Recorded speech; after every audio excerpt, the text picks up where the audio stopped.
Welcome to the Undisputed podcast. I'm your host, Jenny Taft. This podcast is the full show from today's episode of Undisputed from start to finish. They've got a busy slate, so skip Shannon, let's get to it. Welcome to Undisputed. We are live from LA.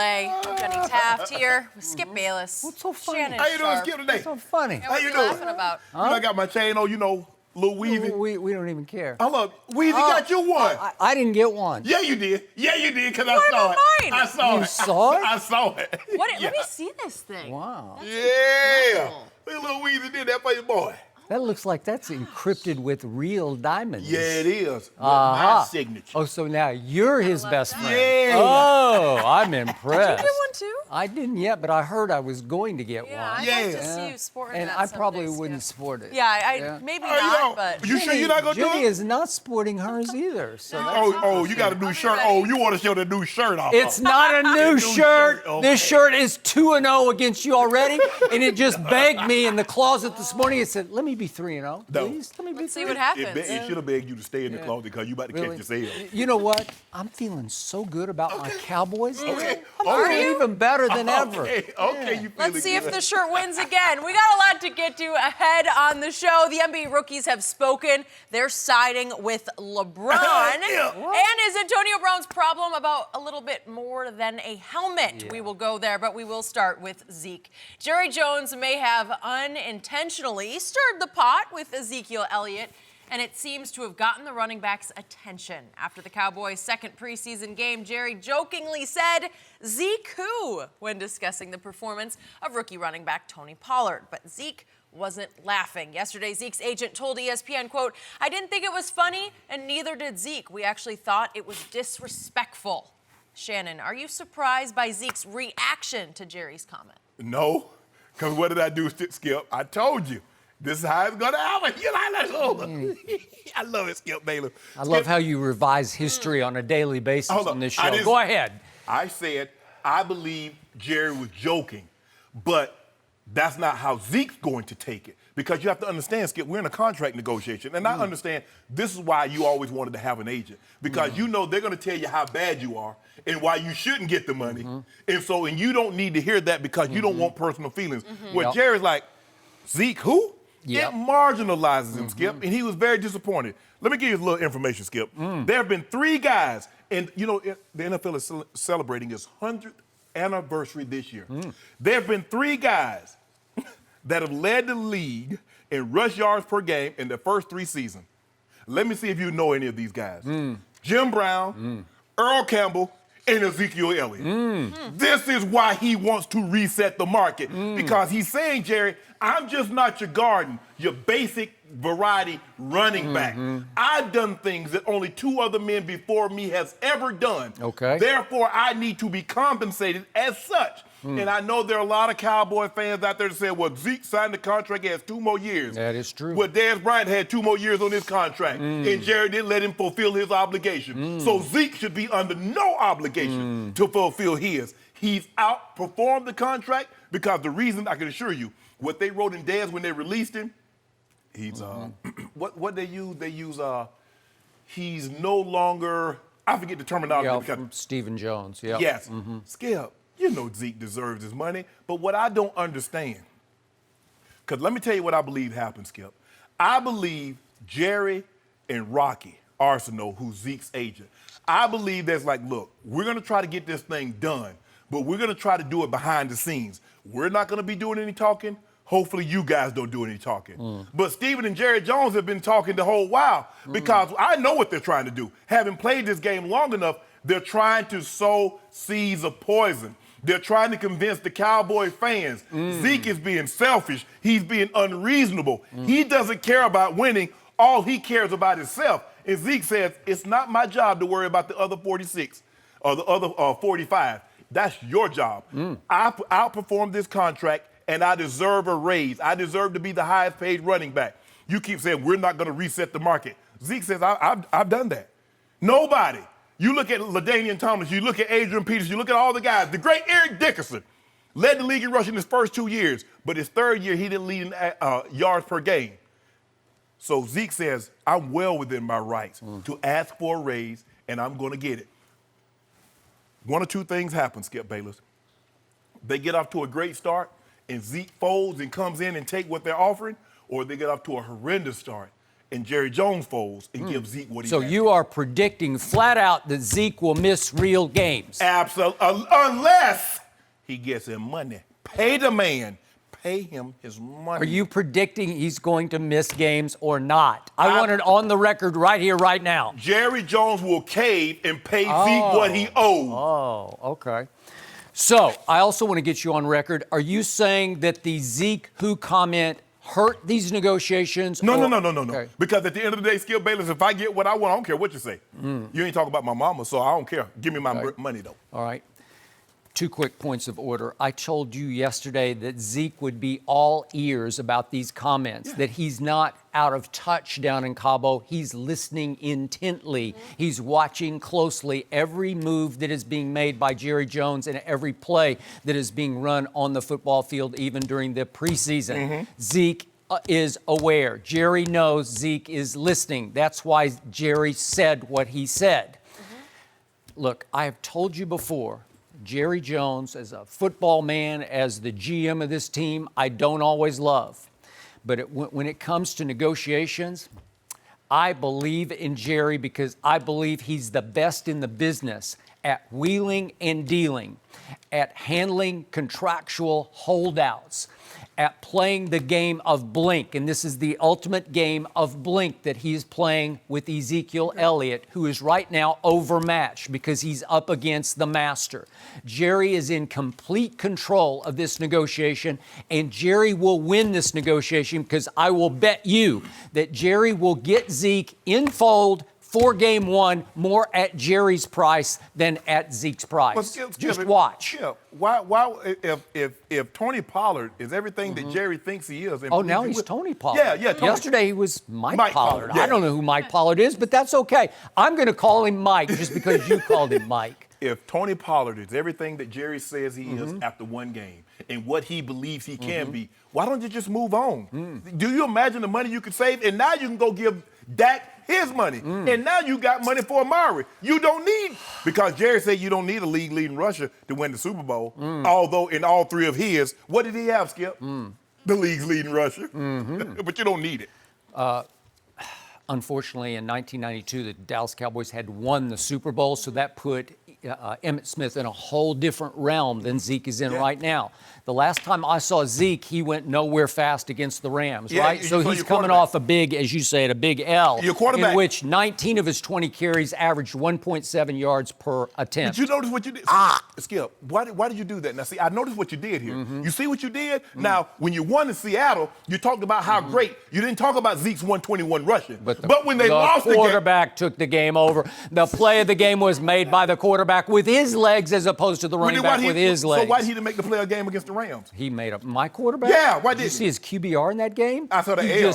He just dwarfed 90 Jared QBR, Goff's QBR. L on the scoreboard. Which one you want? I'll take the QBR because if he'd had a little bit of help from his running back, maybe we'd be having a different conversation. You ought to stop. And if his defense had stopped Jared Goff from running for 19 yards on 3rd and 9, maybe we'd be having a different conversation. And if Jenny Taft hadn't gone to the game, maybe we'd be having a different conversation. We know that. So now Jenny get blamed. But Skip, why do you Skip? Okay. Why do you blame everybody else?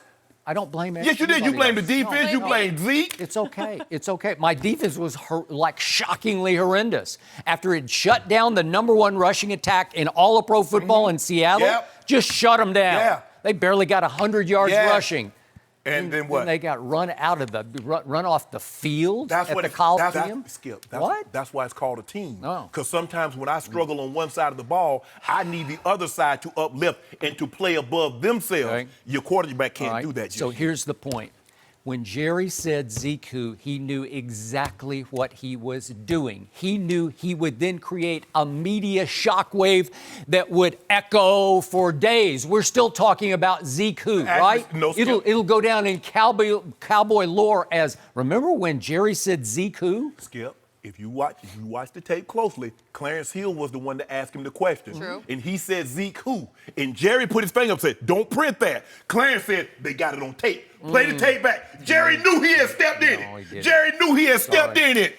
Jerry knew he had stepped in it for a reason. Okay. Because he knew Zeke would listen, and he knew that Zeke needed his fire lit. He needs to bring some urgency to this negotiation because he planted a little seed of doubt in the back of Zeke's mind because Tony Pollard was legit. And I know you... one drive. Okay, Mike Pollard, Tony Pollard. You know the man there, Skip Bayless. Stop playing. Tony Pollard is legit. I know off not only one drive, but off all of camp. All they have talked about, all the coaches have said, legit. The quarterback has said he is legit. And yet, in the big picture, I told you, he's not Ezekiel Elliott, but you could win a couple of games with him. So now Zeke and Rocky are sitting back in Cabo. I assume Rocky's in Cabo, too. Over there. And you know, it gets lonely in Cabo because you have a lot of time to think because there's not that much going on down there. No. You know, what Zeke's thinking about? How much money I'm going to get? Yeah. We're in the money. Yeah, okay. Yeah, so, all about the Benjamins, baby. We're in the fourth week in Cabo. That's what we're in, the fourth week. Yeah. It's a long time to just stay. You know, like 4 days in Cabo is fun, man. But after 5, 6, 7, 8, 10, 12, 14, 18, and you're starting to mark off the days on the calendar. And Jerry knows the psyche of Zeke is a football psyche. Yeah. He loves to be with the fellas in the locker room. This kid was born to play football. Emmitt Smith, not so much. Didn't love practicing, didn't really love playing football, didn't love, as he called it, the car wreck that I experience every Sunday running the football. That's what he called it. And in practice back in those days. Zeke doesn't talk about car wrecks. He just loves the contact. He looks for contact. Emmett ran away. Zeke runs to contact. Okay, so the psyches are different. So all of a sudden, he lit Zeke's fire, where they're going to be thinking, gee, should we... You know what, Skip? He lit Ezekiel Elliott's fire so much that Zeke came back to Dallas, got a haircut, a change of clothes, and he's back in Cabo. That's how much fire he lit up under. That was already planned. That was already planned. Okay, then why did he stay? Okay, so then what is going on here? Do you think Jerry Jones is losing any sleep about Rocky Arsenault saying, we didn't think it was funny. In fact, we found it disrespectful. Do you think Jerry's lost 1 second of sleep over that? You think Zeke's coming back any sooner? Because I'm worried. Tony Pollard's going to take my job. I better help him get to camp. I think he's starting to think about not taking his job. But again, the ultimate game being played here is, could the Cowboys win 2 games without Ezekiel? No. That's not the game. That's not the game. The question is, that's not the question. That's bull jive. That's a generalization. The question is, well, then I'm bull jiving. Yeah, you bull jiving. You shucking today, Skip. The question is, can they win the Super Bowl with Tony or Mike Pollard? That's the question. Mike Pollard's pretty good. And you know what? Zeke ain't holding out the whole year. And by the way, the reason Jerry's not losing any sleep is because he's thinking, I wonder if Zeke would stay down in Cabo for 5 years, because I got him for 5. Hey.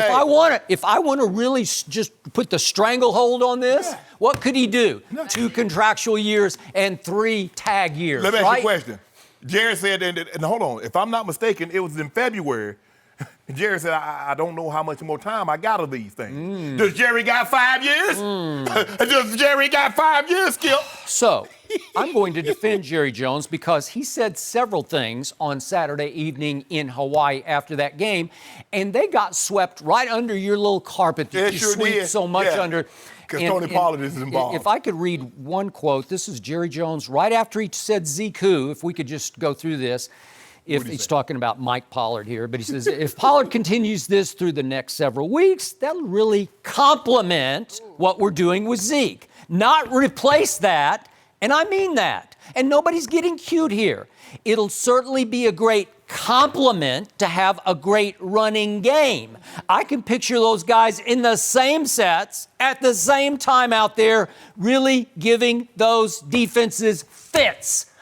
He's saying, I got a gadget guy. I got a guy who at Memphis was like that guy down in New Orleans for the Saints, right? Yeah. Remember that guy? Yeah. I got a guy who can line up in the slot and run routes and catch passes. Who blocking for who when you run the ball?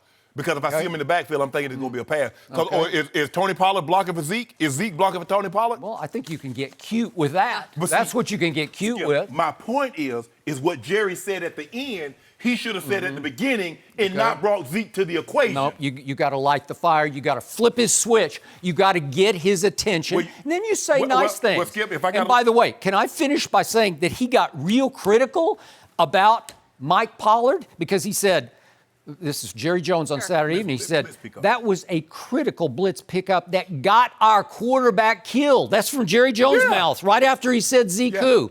You've got to be able to pick that up. And it was on the play. Remember what it was? It was about the fifth play of the game. And it was a 1st and 10 play. And he just, he whiffed. Yeah. He whiffed on the defensive end. He got his quarterback, quote unquote, killed, right? Yeah. He whiffed. Okay, you got to get low, you got to get at his feet, you got to get at his ankles, you got to undercut him. And again, is that his forte? No, it's not. Is Zeke a really good blitz pickup? You better he will blow people up in the backfield, okay? Again, was he not putting that in some perspective? Wasn't it a balanced after Zeke? Well, Skip Bayless, let me tell you this. If a guy's asking to reset the market and his owner needs to light a fire, you need to move on from him. Because guys that you give that kind of money, they don't need no fire lit. That thing burns every single day. It's a negotiation. Exactly. You have to create new urgency in it. Because we're still only about halfway home. We still got 2 weeks left. You said Jerry ain't worried. What's the urgency? What's the urgency? You said Jerry's not worried. He's not losing one iota of sleep. So why is he worried? Why is he lighting a fire? He's just lighting a fire under them so that they'll be a little more open to negotiate. We open. You know hey, Skip. Oh, now you're on their That's team? My price. That's my price right there. That's my price right there. Yeah. You want it? Skip, look, I'll sell you this cup right here. $5. You want it? I can get them free. Everywhere. Bring it back I can go upstairs and I can get a dozen of these free right now. Sorry. But the cups that you get ain't been touched by Shannon. They were been touched by me. But you know who drank out of this cup? Tony Pollard did. But whatever. Tony Pollard. I can sell it on eBay. Skip, look, Tony Pollard might turn out to be, he's never going to be Ezekiel Elliott. He's pretty good, though. He's pretty good. You should have watched him. You should. Yeah, Skip. Hey. It's a different class. He's legit. Skip, trust me. He'll be a good one. They're both running backs. It's kind of like this here. I love catfish. Fried catfish, I love it. But it ain't sea bass. Okay? They're both fish. Good. But it is not. Okay, they're both running backs. One guy can run you to the Super Bowl. The other guy's going to run you to 8 and 8, 9 and 7. How you like that? I love seeing you get all upset about this. I'm good. Because you're so anxious because you know, and I know that you have only one hope here. To derail my team, Zeke has to miss real games. And he better miss about 4 of them because the first 2 can be won with Mike Pollard at running back. Okay, well, Skip, win your little games. But at the end of the day, if you said your team is going to be in Miami, now Jenny and we're going to be there. Now, I don't want you to be terribly disappointed where you don't show up because your team isn't there. Yeah. Can you imagine? Still got to come with us. Skip, can you imagine in the Super Bowl if the Philadelphia Eagles, which I suspect they're going to be, and you know what? I know Alshon. I'm going to have Sean come on the show for us. Just one time. I'll fly Sean, Eagles. Oh, yeah. Sean. Fly Eagles, fly. Okay. We've got a long way to go before that day. What colors are you wearing today? They're kind of like metallic blue, like you got a subliminal impulse because you know what's coming. I'm Team Zeke. Yeah. I'm Team Zeke. Yeah. Jenny, can you imagine what Miami will be like filled with Cowboy faithful? And they'll be all over this man. He will need bodyguards to go out in public because you will need a phalanx of bodyguards.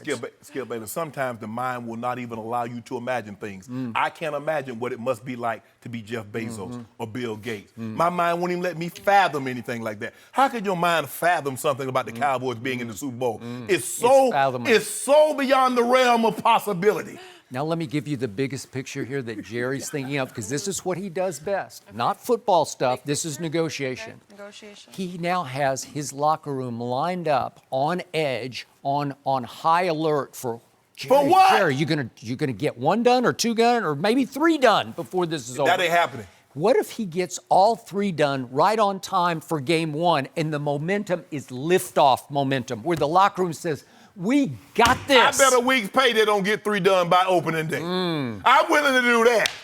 Well, that's not very much money. Yeah. A week's pay, Jenny. I'll take it if you I bet a week's pay. Hold on. Dak already turned down $30 million. The man turned down $30 million a year. We don't know that for a fact. We know that for a fact. That's just... Skip, let me tell you what I do know. I know his agent, Todd France, who lives in Atlanta, Yeah. took a lot of spin classes with his sister. Oh, you did? Yeah. Wait, you took spin classes with his sister? She was in the class.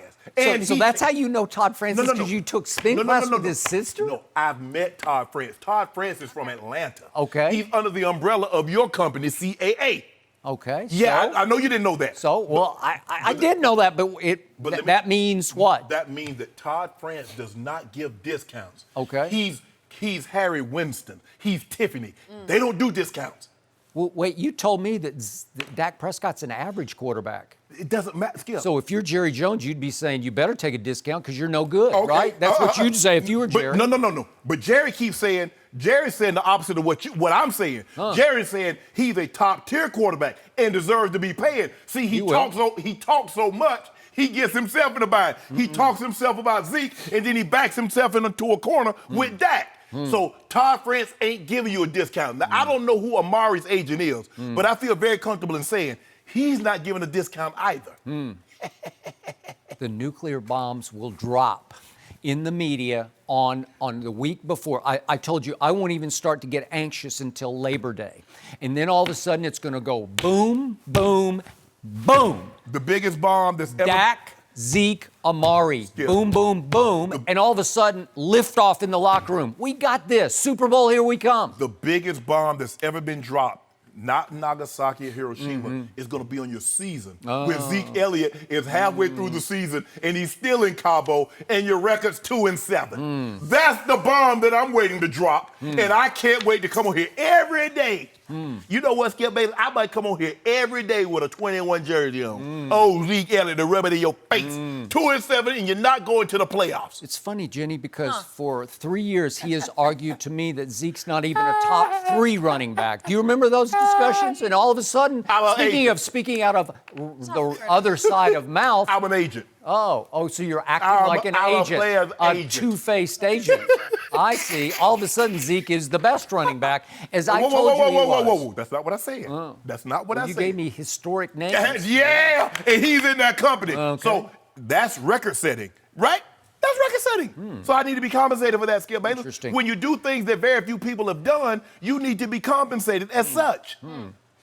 So I'm going to leave you with this. This is a quote from Jerry Jones on August the 4th that just resonated with me. In fact, Exactly. I might just take this home and put it up on my wall Well, go ahead. to remind me of it, because on August the 4th, Jerry Jones said, "There is literally no concern on my part about any of this." And his point was the results are too good for them, meaning Zeke and Rocky, and too good for the Cowboys. And he repeated that. He said, think about that for a minute.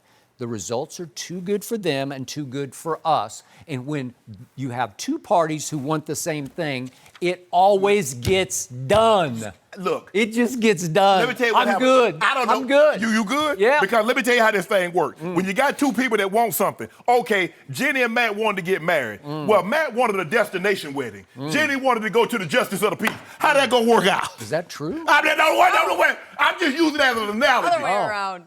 But But that was August It was the other 4th. way around. Yeah. Skip, it's been a long time Okay. since August I'm 4th. good. So how- that's wisdom There was from the mountain of Jerry. There was too much involved. So they came to a resolution, and they met in the middle. They got married in Minnesota. It's not clearly a destination, but it's not the Justice of the Peace. Oh, I really appreciate that one. Yeah, It's so a great do I. example. The leverage here belongs to Jerry Jones, whether you think so or not. He's got the CBA on his side. And He by the does. way, the CBA was signed back when Zeke was a junior, entering his junior year in high school. Zeke said so. In That's high school. so. Okay, I was it's in the not league. fair to Zeke, So, but yeah, it's so- just the truth. It's the facts as they are Zeke right says now. it's not in the terms of legality, it's not applicable to me. Okay. Applicable. All right. Which means I don't care nothing about no CBA. I want my money. I want $17 million. I want $38 million upon signing, and then I'll be back. And Trying to get him here his money. is the other wisdom from Jerry Jones. He has to concern himself with his football team and its future, because you can't pay Zeke for what he will do.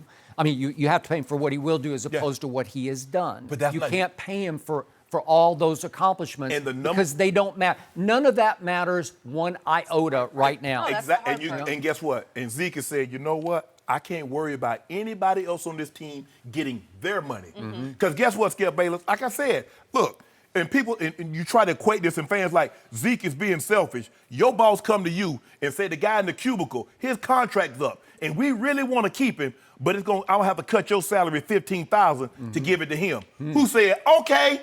Nobody. Is the guy in the cubicle Tony Pollard? Hey, Got 19 days, guys, before that That's first a long regular time. Take your time, If you Zeke. think about It's that. a lot. It's a long It feels time. like Old a Zeke. really long time. I like old Zeke. Old Zeke, I better get me a 21 jersey. Suddenly you're We're driving going to his shift, bandwagon. guys, to Team the Zeke. NBA. Is it crazy to think that Zion won't have the best career among this year's NBA that's rookie crazy. class? Oh, That you is hurt. something we That are hurt, going to Skip. talk about. Don't forget, you can check us out every day on the Fox Sports Channel on Sirius XM. We'll be right back. No mercy. The NBA.com rookie survey had a few surprises up its sleeve. Zion Williamson was the #1 pick in the draft, but his peers think former Duke teammate Cam Reddish will have the better career. Reddish, selected 10th overall by the Hawks, garnered 19% of the vote from the rookie class. Zion finished tied for 4th, which is 5% of the vote. This is the 6th year in a row that a Duke player has had the most votes for this question. Shannon, how surprised are you by this? Skip, I'm not surprised that he didn't win, but I am surprised he didn't finish in the top 3 because we had this discussion who would have the better career, and I took Ja Morant, you took Zion. True. And I think what they're looking at, Skip, because he was voted most likely to win Rookie of the Year. But when they project this out over the long term, and you see the Rookie of the Year has a lot to do with highlights. And Skip, he's going to have a lot of people on posters. He's going to throw a lot of people's shot up in the stands. But they say long term, we don't believe you can have a better career than a guy that can shoot and can do all these other things that Zion is not he doesn't do great right now. We have yet to see him dribble the ball and pull up from 15. We've seen him dunk the ball, shoot a set shot 3, or power his way to the hoop. That's what we've seen. Now, the Cam Reddish, that's what got me off guard. Skip, Cam Reddish, the guy was 10th. Now, when Jordan was coming out, they said, we expect Olajuwon to have a better career than Jordan. Nobody would have batted an eye, Skip. He was the #1 pick in the draft. You know, just like a lot of people expect that Greg Oden was going to have a better career, but Greg Oden was 1. He was a big. So you get that. But the 10th pick in the draft, the guy that was the 3rd option on his own team with R.J. Barrett and Zion Williamson. So I'm shocked by that. Not that he didn't win, shocked at how far down he finished and who they thought would be #1. Because they think this kid, Skip, I didn't see a whole lot. Now, he was heavily recruited, 6'8", can stroke the 3. Really, I only really saw one game that I was impressed, and that was the Florida State game that Zion got poked in the eye, and he went out and he hit the big 3 at the buzzer. But I wasn't overly impressed because, he can shoot. Well, I can't tell because I didn't see a lot of that. But I think their thinking is that he was overshadowed. We know ball hogging, RJ was going to shoot 22, 23 times a game. Zion was going to get his shots. He was only going to get 10 to 12, but they were going to be electric. And so they feel that where he went, and the guy also, Skip, I think, didn't the guy that got drafted to his team, Hayes, get more votes than Zion? Jackson 5%. Hayes. Yeah, Jackson Hayes. So for me, Skip, I'm not surprised that he didn't win. I'll say that again. I'm surprised he didn't even finish in the top 3, and then who the guy that they picked that would have the best overall NBA career long term. That's shocking to me. Everything about this was shocking to me. And I must ask the question. Don't do it, Skip. Don't do it. No. Were they jealous? There you go. Were they resentful? No. Were they just sick and tired of all the could be. attention heaped on Zion Williamson? Yes, and double yes. That's what happened. Could it here. be that they watch his ball game and says, how does that project long term? They will be dead wrong that Cam Reddish will have a better long-term Yes. career. I'm not even sure Cam will have a long-term career. I'm not sure about that. And by the way, last year's rookie class voted best career would be Wendell Carter Jr., Yeah. also from Duke, but he averaged, he was really good last year for the Bulls. He averaged 10 and 7, didn't make any all-rookie team. So I just throw that out as a possibility that maybe they're just flat wrong. Okay, what about Zion? What if Zion averaged 10 and 7? You will not remember this, but I brought up Cam Reddish to you on this show several times last year because He is the prototype two guard. Right. He is everything that you would want at the combine, but that you don't really love out on the basketball court. Because at Duke, he was the classic underachiever. Yes, He was I would agree with lower that. energy, lower passion, sometimes looked a little disinterested, but boy, could he shoot it when he got hot. Right. He's definitely a streak shooter, and he did make a big shot at Florida State on that Saturday afternoon that won the game, and he made a big shot late in the game against Central Florida in the tournament. So I give him that because he has the goods. And by the way, would you believe he's an inch taller than Zion as a two guard? Because Zion's about 6'7", and Right. Cam's a real solid 6'8" with a frame and length that could fill into something pretty Right. special. Yeah, and they don't need, with Zion's frame, he don't need to fill into anything else. Okay, so at Duke last year, Cam Reddish averaged 14 points and 4 rebounds. He shot a grand total of 33% from three, while Zion shot 34% from three. So the guy who can't shoot, according to the man across from me, shot better from three last year than the prototypical classic shooter in the NBA. How many threes? Interesting. How many threes did Zion attempt when someone was in his face? Well, how many did Cam Reddish attempt A when someone bunch. was in his Yeah, face? that's what he is. He got wide open, like backside shots, Well, weak side shots. let me ask you this: do you believe Cam Reddish? Let's say for two guards, can he shoot? Can he be Bradley Beal? Could he be C.J. McCollum? I don't know about his passion, about his energy level, about his commitment to basketball, because trust me, Mike Krzyzewski sometimes questioned that. And do you remember I sat here banging on the table because I was rooting for Zion to win the tournament. I know you were. And when we got down the stretch to Virginia Tech and then Michigan State, Virginia Tech, Cam wouldn't go. Cam Reddish wouldn't go because he had some kind of hurt. Skip. he had a Don't do that. Skip, minor don't do knee that, Skip. injury, Skip, and, don't do and that. Coach K was not happy. And then what happened against Michigan State?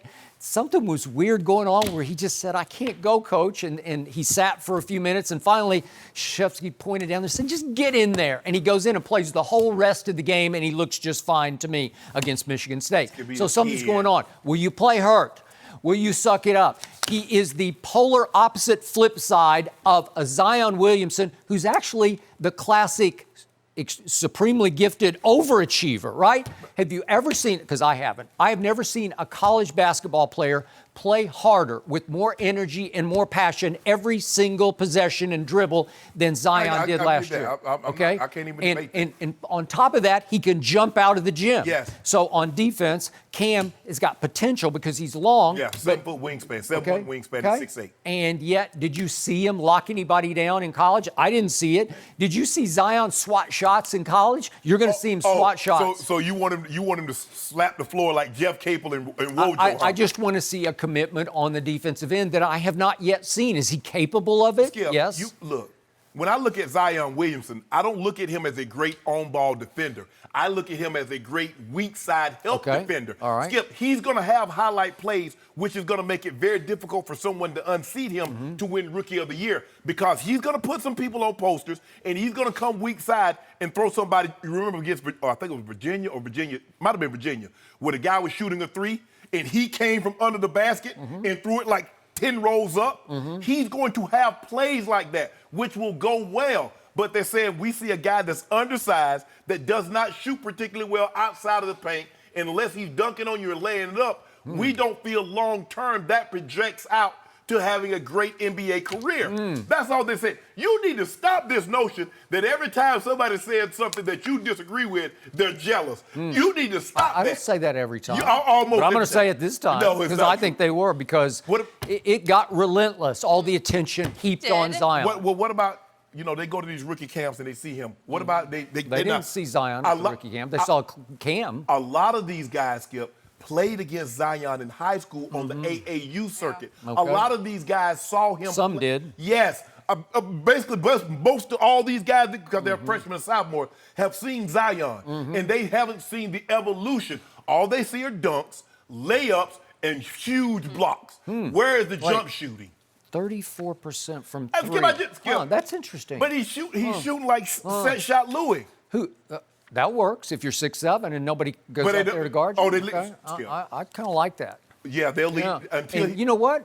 Against Michigan State, he was making big shots. Heck, let's go back to North Carolina ACC tournament. He was making big clutch shots. Layups. Well, And he was I'll take over those the guys, kind of he was over the layups. guys' back too. They should So, do you remember the one brief game that he played in the summer league, Zion Williamson? Do you remember what happened to Kevin Knox? If we could please see that play. Do you remember this? Yes. Kevin Knox thinks he came down with the rebound, thinks he's got control of the basketball, and all of a sudden, whoops, he rips it out of his hands and just throws it down. Do you think Cam Reddish will do that in the NBA? He will not do But let me ask you a that. question. But what was that, Skip? That wasn't an 18-footer. That was high energy. That's want to. Which- That's classic overachiever with supreme gifts.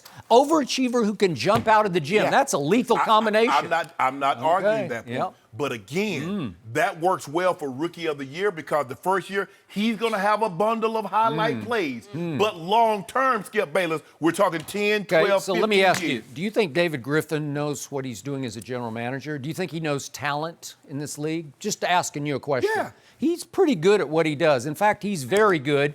And do you realize at number 4 and then at number 8, he bypassed Cam Reddish twice? Twice. He just bypassed him. He just said, no, I'm good. Okay. I'll take Jackson Hayes and then I'll... So no general manager has ever been wrong No, I'm with just selected saying. players. But he passed him twice, and all of a sudden, all the rookies voted Cam will have the best career in the class. What? Well, if they're right about this, then David Griffin is going to Hold on. look really foolish, right? What about the- Wait, David, you passed him twice. You could have had Zion and Cam on the same What team. about the guys that passed Steph Curry and Klay Thompson and Draymond Green? Okay.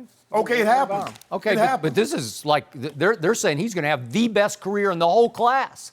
Nobody thought Draymond was going to have the best But career in that Skip, class. That's my point. I'm not surprised that Zion didn't win.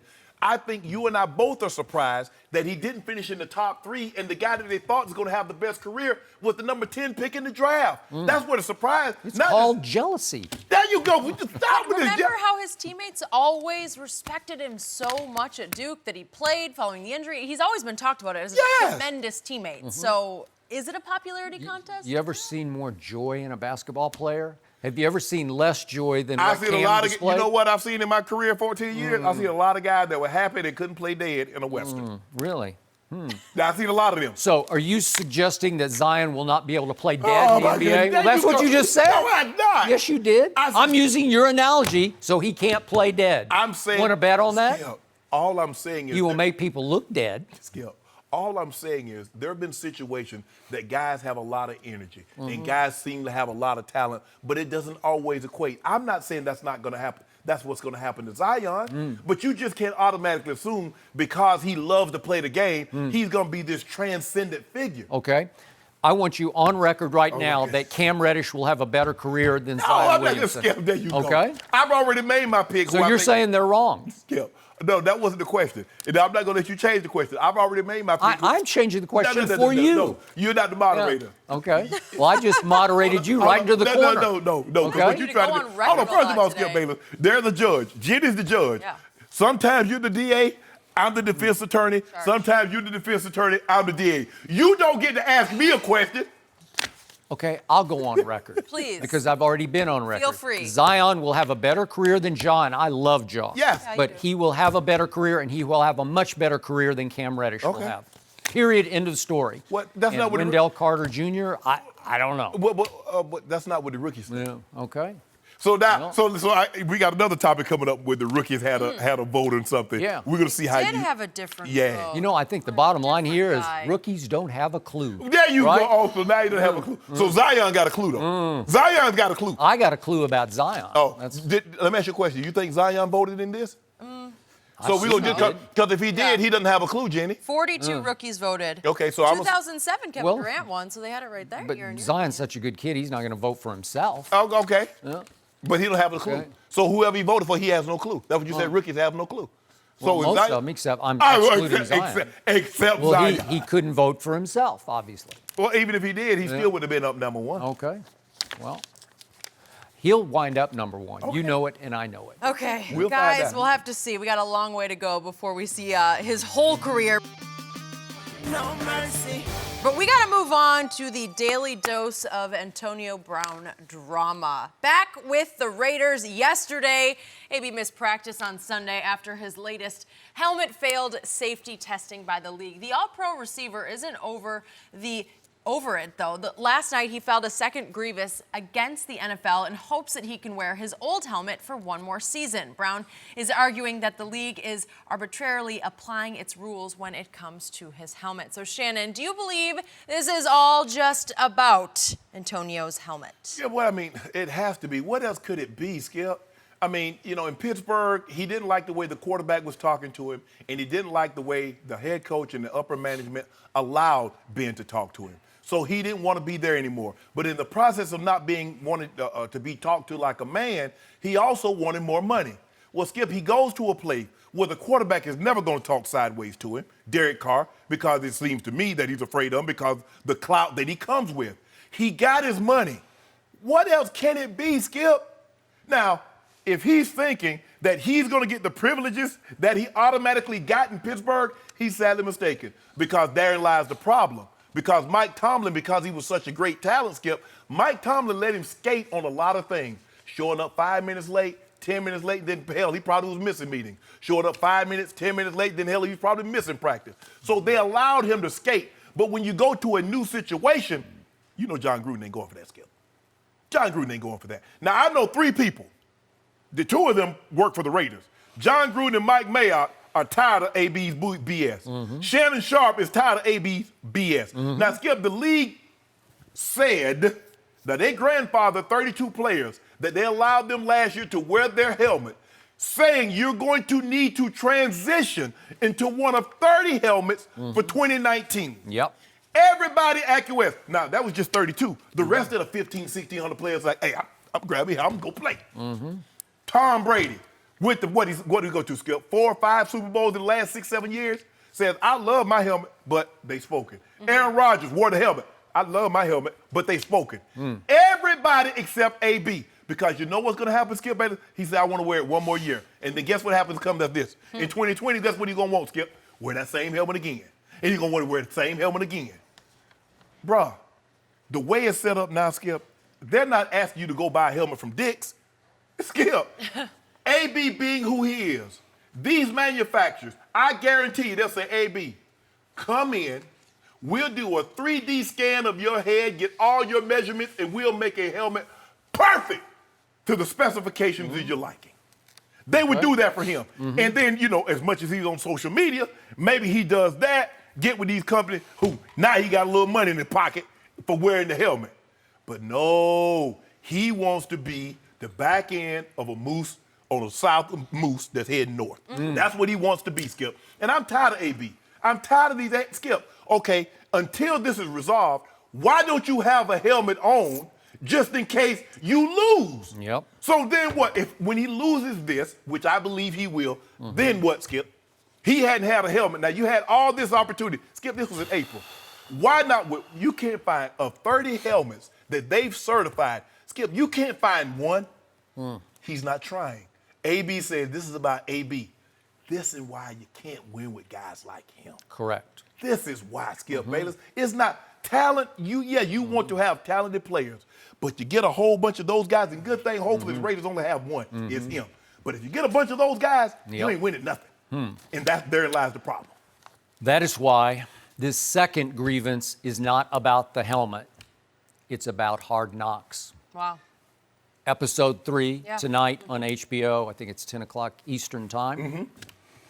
This is about the attention that number 84 is now addicted to because he's feeling it and he doesn't want to let it go. So he's filed a second grievance because it keeps him in the spotlight for the sake of Hard Knocks and for the sake of clicks and likes. Here we go again. There was Terrell Owens, then there was Chad Ochocinco, then there was Odell Beckham Jr., and now there's Antonio Brown, another diva wide receiver who is completely addicted to social media attention as opposed to what matters the most, which is winning championships. So I had the privilege and the honor to be around Jerry Rice when he was a wide receiver who was not a diva because he was a team leader. And I was around Michael Irvin.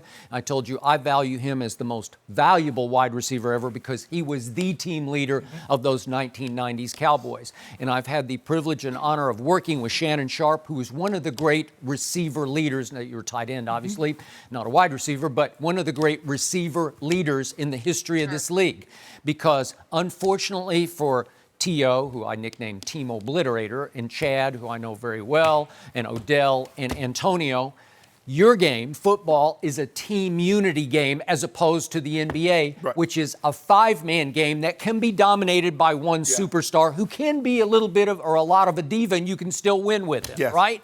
But in your game, the locker room has to pull together. It cannot be split apart by number 84 being a solo act. And right now, he's the all-time ultimate solo act because he won't even associate with the team. It was reported that he did show up yesterday, but it was also reported, and I don't know if this is true or not, that it's unlikely he will board the team plane, and I'm assuming it's tomorrow, to fly to Winnipeg for a preseason game number 3, could be the dress rehearsal, depending on how Gruden wants to play it, against Aaron Rodgers and the Green Bay Packers. So whether he might not even play in the dress rehearsal game, so it's possible he will get no preseason snaps with his new team and new quarterback. Really? The thing is that for me, look, the shoulder pads that they gave me the day I walked in was the shoulder pads that I retired in. But if they had told me in the helmet that I had the same model helmet. But Skip, if they say next year, Shannon, you're gonna have to find a new helmet. So Shannon's not going to wait till next year comes, Skip, till I go to training camp. What I'm going to do, how many models we got? Okay, I'm going to start fitting models in the offseason to get acclimated to it, Skip. And then if me being who I am, I believe they would have afforded me the courtesy. I was like, guys, I'm going to need you to come in. I'm going to get a little bit, I need a little bit more specific to my liking. Come in and do a 3D. I don't know if they had 3D molds, but they would have got to as close of my liking as they possibly could have. Skip, I mean, look. I wrote down, what is it, 2,280 NFL players right now are currently on rosters? And nobody has an issue except that guy? Exactly. Wow. Skip, when I played, I was one of the few guys, I was the only tight end that played with no pads in his pants. So I had no thigh pads, no knee pads. I did it because I saw Ricky Jackson do it, the old Saint Hall of Fame linebacker, and I thought it looked cool.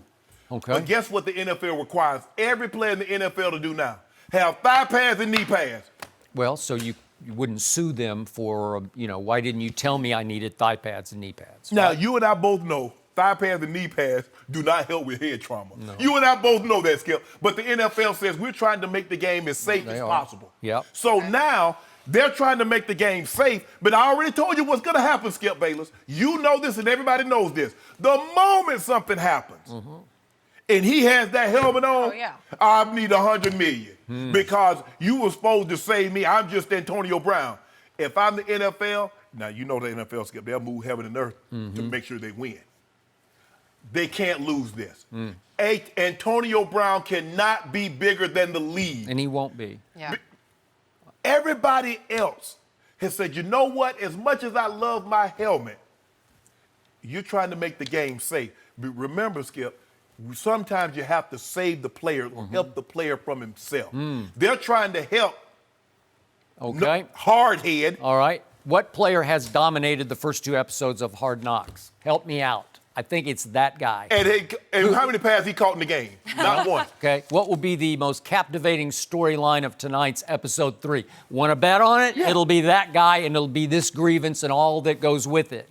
And what I am hoping for is that we will see a quote-unquote off-camera rant that's on camera for HBO behind closed doors of a coaches meeting in which Gruden will just throw a fit about where the hell is Antonio Brown? I want to know, and it will be profane and it will be wildly entertaining. Nah, John Gruden need to, not behind closed doors. Well, I know. AB, I need your ass on the field. We're paying you $30 million. You're the second or third highest paid wide receiver, and you're not practicing. Okay, we understood the feet problems, but that's been resolved. Get a helmet, not the one that you're not going to be allowed to wear, but get a helmet and get your butt on the field. We're not paying you to walk on the sidelines and catch pat and go. We're paying you to participate. And I'm like Mike Mayock. Either you're all in or you're all out. But what he's finally starting to realize, Skip, hey, I don't think I'm in Pittsburgh anymore. Because what he's realizing that Derek Carr, although he might be good, the jury's still out. You and I both have our reservations about him. I think so does his new head coach, but go ahead. He ain't Ben Roethlisberger. No. Say what you want about Ben, but Ben it should be a first ballot lock Hall of Famer. That's going to be up for the voters. You got it. But his play speaks for itself. That is correct. I think he's realizing that he had a big voice, but it's not going to be bigger than John Gruden. No. And John Gruden is not going to let you get away with in Oakland what you got away with in Pittsburgh. That's what, Skip, does he understand that's why he's in Oakland? The Pittsburgh Steelers, a cornerstone franchise, said no more. More trouble than you are worth. For a 3 and a 5. 3 and a 5, you're gone. They can let them pay. And Mr. Rooney walked him to the airport. Yeah.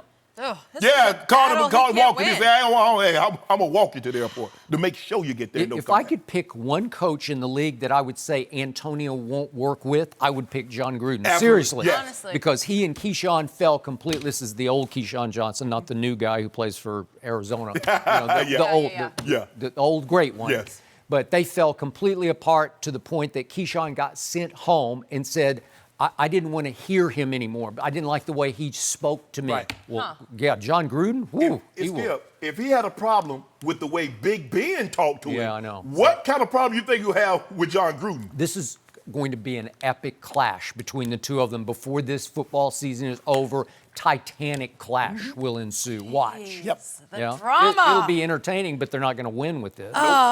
It affects you. Okay, we're going to Maybe go Hard back. Knocks could just go through the whole whole year. The whole season? I mean, I'm in. I would watch that. We're going back to the NBA rookies and all the voting they've been doing. So I can't they wait voted for on this. Their favorite I gotta NBA talk about player, this. And Shannon, What is this that you're about? gonna like I this. gotta know. Skip, It's gotta be maybe jealousy. Not so Jealousy. much. We'll tell you who won next. No mercy. So the incoming NBA rookie class has spoken, and LeBron is still king. When asked who their favorite NBA player was, 38% of rookies said LeBron. Kevin Durant came in second at 20%. This is the third year in a row and fourth overall that LeBron has won the popularity award from a rookie class. Durant and Kobe are the only other players to receive top honors in the 10 years that the question has been asked. So, Skip, I start with you. How do you explain this? Explain it, Skip. Yeah, you good at explaining. Explain that. I can't explain this. Yeah, I can. I was dumbfounded by this. I remain baffled by this. He won again for a third straight year after the embarrassment that was his first year with the Lakers for the player you call the GOAT, who played more last year for the Lakers like a billy goat eating tin cans.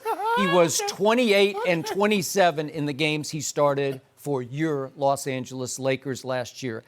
And he won again. So let me get this straight. Get it straight in. So 3 of the first 4 times this survey was conducted, Kobe won. Yes. No surprise. Right. I got that. The only time Kobe didn't win was 2012 in that 4-year stretch of those surveys. And that was the year, obviously, LeBron finally broke through and said, it's about damn time that I won a ring. And he beat the baby Oklahoma City Thunder for his first ring. And I got that. Okay, I'll give you that. So the next rookie class says, LeBron's our favorite. Okay, got that. So that lasted just 1 year, then Kobe won again. And then guess who broke through and won 3 straight years? My man, Kevin Durant won 3 straight years, 14, 15, and 16.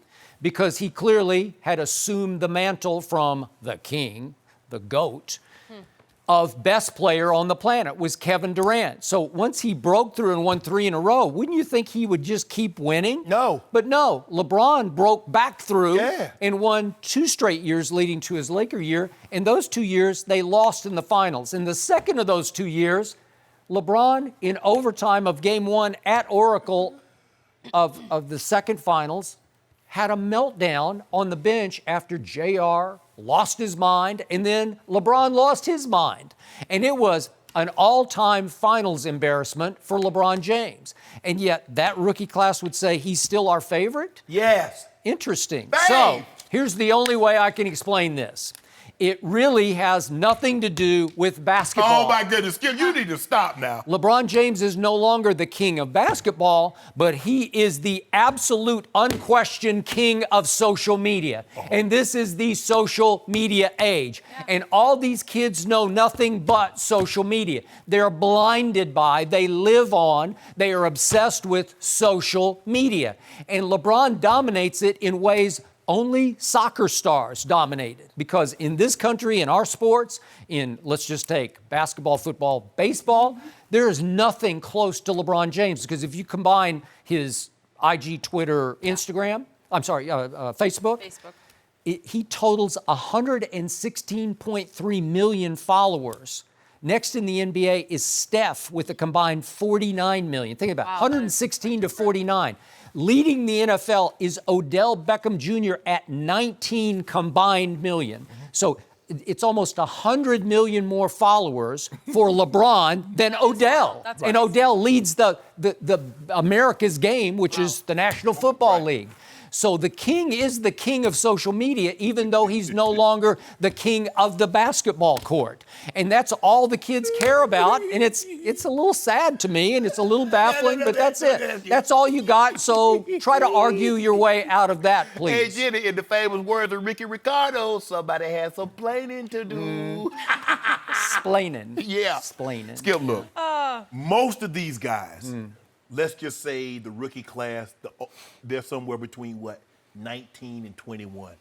Yeah. As long as they can remember, the baddest man on the planet has been 23 for the Lakers. That's not true, because KD won this 3 straight years. 14, 15, is that before their time? And we won it 3 straight. That's old news. We talking about now. The last 3 years. Like you tell me, we're not talking about the past. So how do you explain that, Ricky?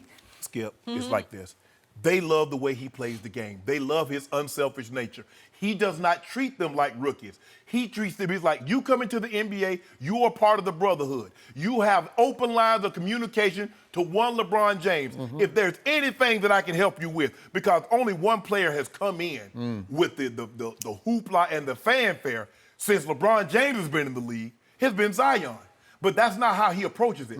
Any rookie want to bounce something off old King James. Have at it, bro. He is the king of fraternizing. You know, I will there give you you go. that. See, you, Skip, he is. You always no, I try give to you that. No, Skip, see, he doesn't place himself above, although he knows he's the king. Hey, what you need, bro? Our door's always been open. Why you see all the players, what they doing? This is why he doesn't belong in the See, there same you go. sentence with Michael Jordan. Not in the same sentence. Skip, and also, he took a page out of Michael's playbook, but he's taken it a step further. You know, Michael. What page? What page? Seriously. Skip, LeBron James off the court. Michael did Space Jams. Michael didn't own production companies. Michael wasn't A&R on no records. So he's taking it a step further. Yes, Michael with this brand thing and the Air Jordan is going to be, because we had never seen a player retire in basketball. Now, Stan Smith, an Adidas, Skip, you know, the tennis player, he retired and they still make Stan Smith. But we hadn't seen that in a basketball player. I don't know if you know Chuck Taylor. Now, did Chuck Taylor actually play basketball? I don't know how they came up with that name, the old By the way, does anybody watching this show right now have they ever heard of Stan Smith? I don't think so. But go ahead. Probably, but I'm just saying, normally when a player retires, whatever apparel they're making is done. Okay. But Michael came along and it's like, boom, they kept rolling out shoes. They probably make more off shoes now that Michael retired than they did when he played. Oh, sure. And then you see Kobe Bryant. He retired, and they're still making the Kobe. And when LeBron leaves the game, they'll still make the LeBrons. So, Skip, I mean, what's not to like? What's not to like? The guy bring you, bro, what you need. Let me tell you how you do this thing. You know, I'm glad you asked me what's not to like. Could we show that little low-light tape from last year just to remind everybody just how bad it was last year for LeBron? Here's what's not to like. He inbounds the ball off the back of the backboard at Phoenix. Here's what's not to like. LeBron, get out there. Kuzma has to push him out to play defense. He missed the shot. LeBron's rolling the ball up the floor, LeBron kicks it out of bounds. Oh, he kicks it out of bounds. That is embarrassing for the king. And here's Mario Hezonja, last shot against the Knicks at the Garden. LeBron used to own the Garden. He gets it blocked off the backboard in Phoenix. Yeah. Mario Hezonja is now a Portland Trailblazer. Wow. Get out there and guard the man, would you please? That was Kuzma, man. I'm just showing That you. was Kuzma, man. I'm showing you 4 lowlights, and there were 14 lowlights Love from these last year. ones. That's who they voted their favorite player. Do you like that, I kids? love it. Do you like it? But Skip, when you look at LeBron from the entertainment side, the political side, and the business side. Okay, I'll give you that. And what Skip, LeBron, like you said, the old school guys, they were kind of standoffish. You had to earn your way. You had to earn their respect. Even Michael Jordan, Skip, you remember his rookie year, he made the All-Star game, and they wouldn't pass him the ball, and he never forgot it. Those guys, the Isaiahs that froze him out, he never forgot that. He took never it out forgave on him. the rest of his career. Rest of his career. Yep. But LeBron, guys come in, he's like, you're in the NBA now. We're a brotherhood. You've earned my respect because you made it here. The old guys used to make you earn your respect. Now, making it here wasn't good enough. You had to earn it on the court. So, Skip, I don't know what there's. Michael Jordan had a rage to win. LeBron James has a rage to be liked. That's what he has a rage to be, liked by everybody. But, Skip, let me tell you Would Michael Jordan have put his arm around rookies? No. Stop it. You know what? No. He just dunked on him. He just wanted to punch Steve Kerr in the eye. And that's your guy? Thank you. Yes, that's my guy. That's the guy who went 6-0 in the finals with 6 MVPs. Thank you. Skip. Game over. But the biggest shot wasn't that LeBron won. It was that Steph Curry didn't get a vote. Giannis. Skip, the reigning MVP. Skip. Steph Curry, what he did, because before, there was a time that people thought Steph was the best player in the NBA. Isaiah was a very good player, but at no point in time in Isaiah's career did people think he was the best player in the NBA. Not with Bird, not with Magic, not with Kareem, Dr. J, and those guys. Nobody, Elijah won. Same thing with John Stockton, heck of a player, but nobody thought Steph Curry at a point in time, you wouldn't get it universal, but he was the best player. He made it okay. You don't have to be 6'6" to 7 foot tall, athletic, and can dunk on everybody to be big and prominent in the NBA. It's okay for a 6'3" guy that's 180 pounds to stand out here from 45 feet and drain threes. Okay. And he couldn't get a vote. Skip, the man, no matter what you think of him, he is a 2-time league MVP with one of those unanimous and a 3-time champ. And he can't get a vote? Surprising. The It is 2-time MVP embraced Kevin Durant, said, please come help save us, right? Yeah. And readily allowed Kevin Durant to become the man in Golden State. Zion should be disqualified because R.J. Barrett and Cam Reddish had already signed up at Duke, and he went and joined them. The 1 and 2 recruits in the nation, Zion Williamson, went and joined them. Who became the man? That ain't what I'm talking about. Yes, it is. That's what I'm talking about. You said. Did Steph become the man once KD got there? No, he did not. You said he embraced it. Zion embraced going What to have we routinely seen from Steph Curry in the biggest moments? He has come up even smaller than he is. Am I right about that? Did we see Zion come up small in clutch situation? No, he came up much bigger than 6 feet 7 inches. He missed the which free he throw. is. Oh, stop. He made shot after big shot. Yeah, Skip, he dunking and laying the ball up. Stop making it seem like he was draining 18-footers. I saw big jumpers and three-point shots. No, you saw a big man shooting a jumper. No, it was a set shot, too. It was not. I thought he was going to flip the ball underhand like Rick Barry. He's out there so long, Skip. Rick Barry could really play. Yeah, he really could. He really could shoot. I'll take that. If he becomes Rick Barry, that'll work. Yeah, he was a little salty, but That's all right. So LeBron at 38% this year, 29% last year. So his numbers are just going up. That was his all-time high. Numbers are just going No, up. no. I figured you'd want to know. only Kobe in the 10 years they've been voted, 3 years they didn't vote. Only Kobe's gotten that, and he almost doubled KD up. He is the social king. Almost I give it to doubled him you. up. He is the social king on and off the floor because hater. he embraces everybody. You're a hater. Come to LeBron's party. Yeah, why would he not?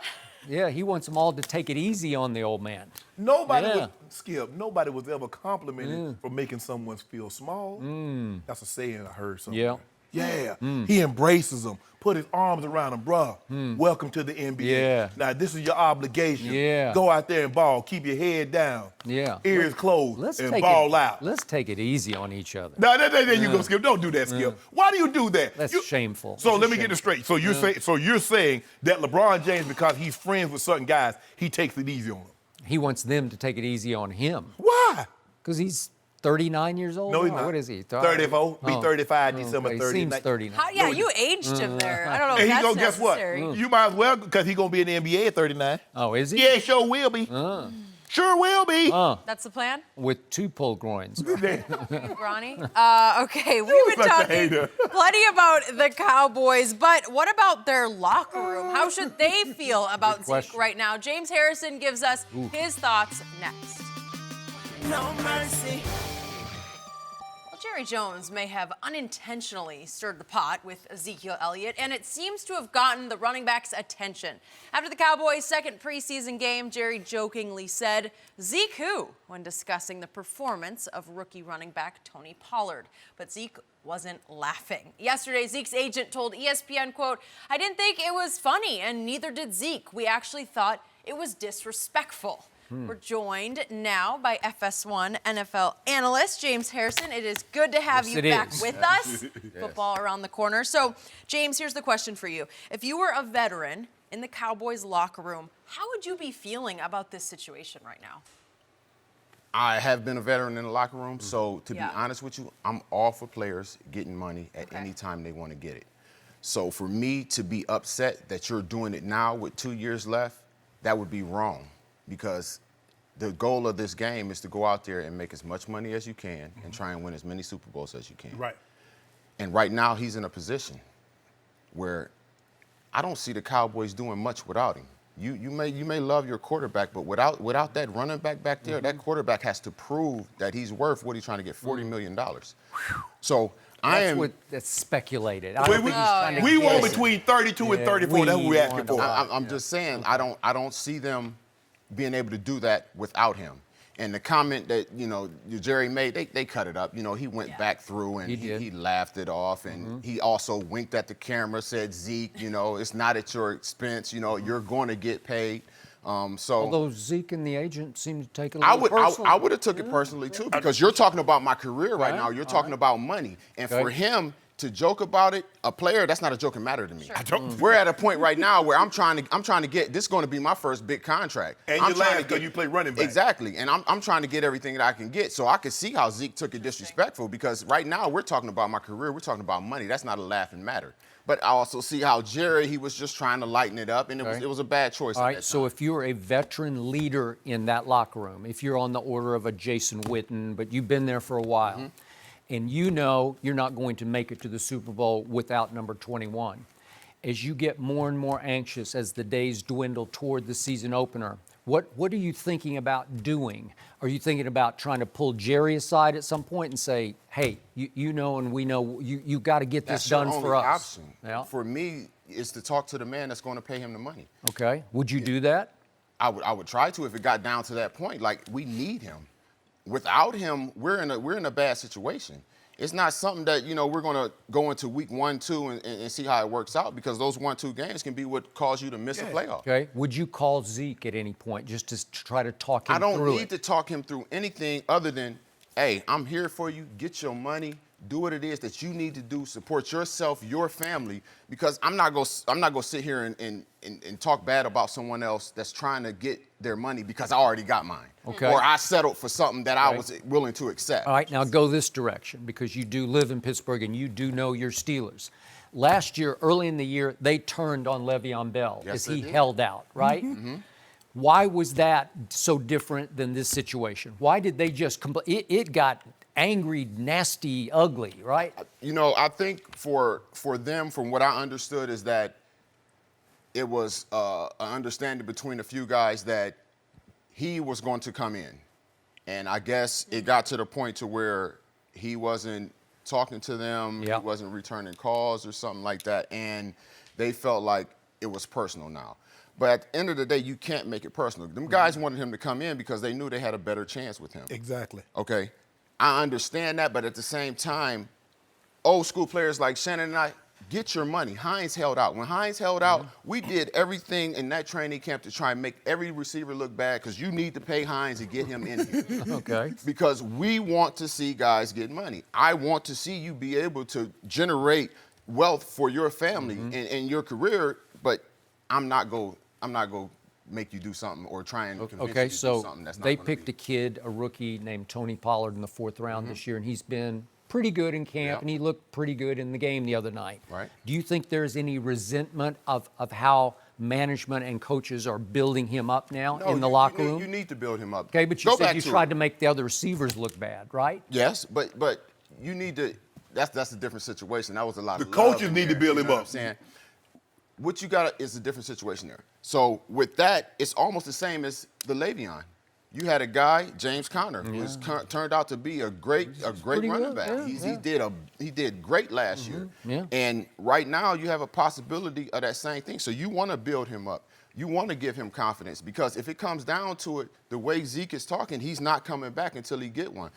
If that can't be worked out, you want to build confidence in your running back that is there. And like you said, Le'Veon is now in New York. Conner is still there. I hope it don't work out like that because I feel like if they get rid of Zeke, it's a bad situation. And even, Jerry himself said, I see a 1-2 combination here. He did. All right, Mr. Sharpe. For me, I'm not talking ill about another man's money. No question. For me, I believe everybody in the Cowboys locker room wants Zeke to get his money.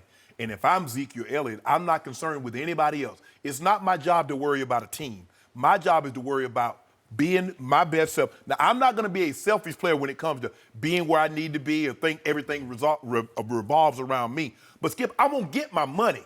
I'm going to get what I feel I'm owed. And all these people talking about, well, Zeke has 2 years left. Dez Bryant had 2 years left, and they cut him. And that was no problem. So you don't get to have it both ways. You don't say, well, if someone is not fulfilling the obligation of the contract, I'm going to release you. But if someone outperforms the contract, you're like, nah, you signed the deal.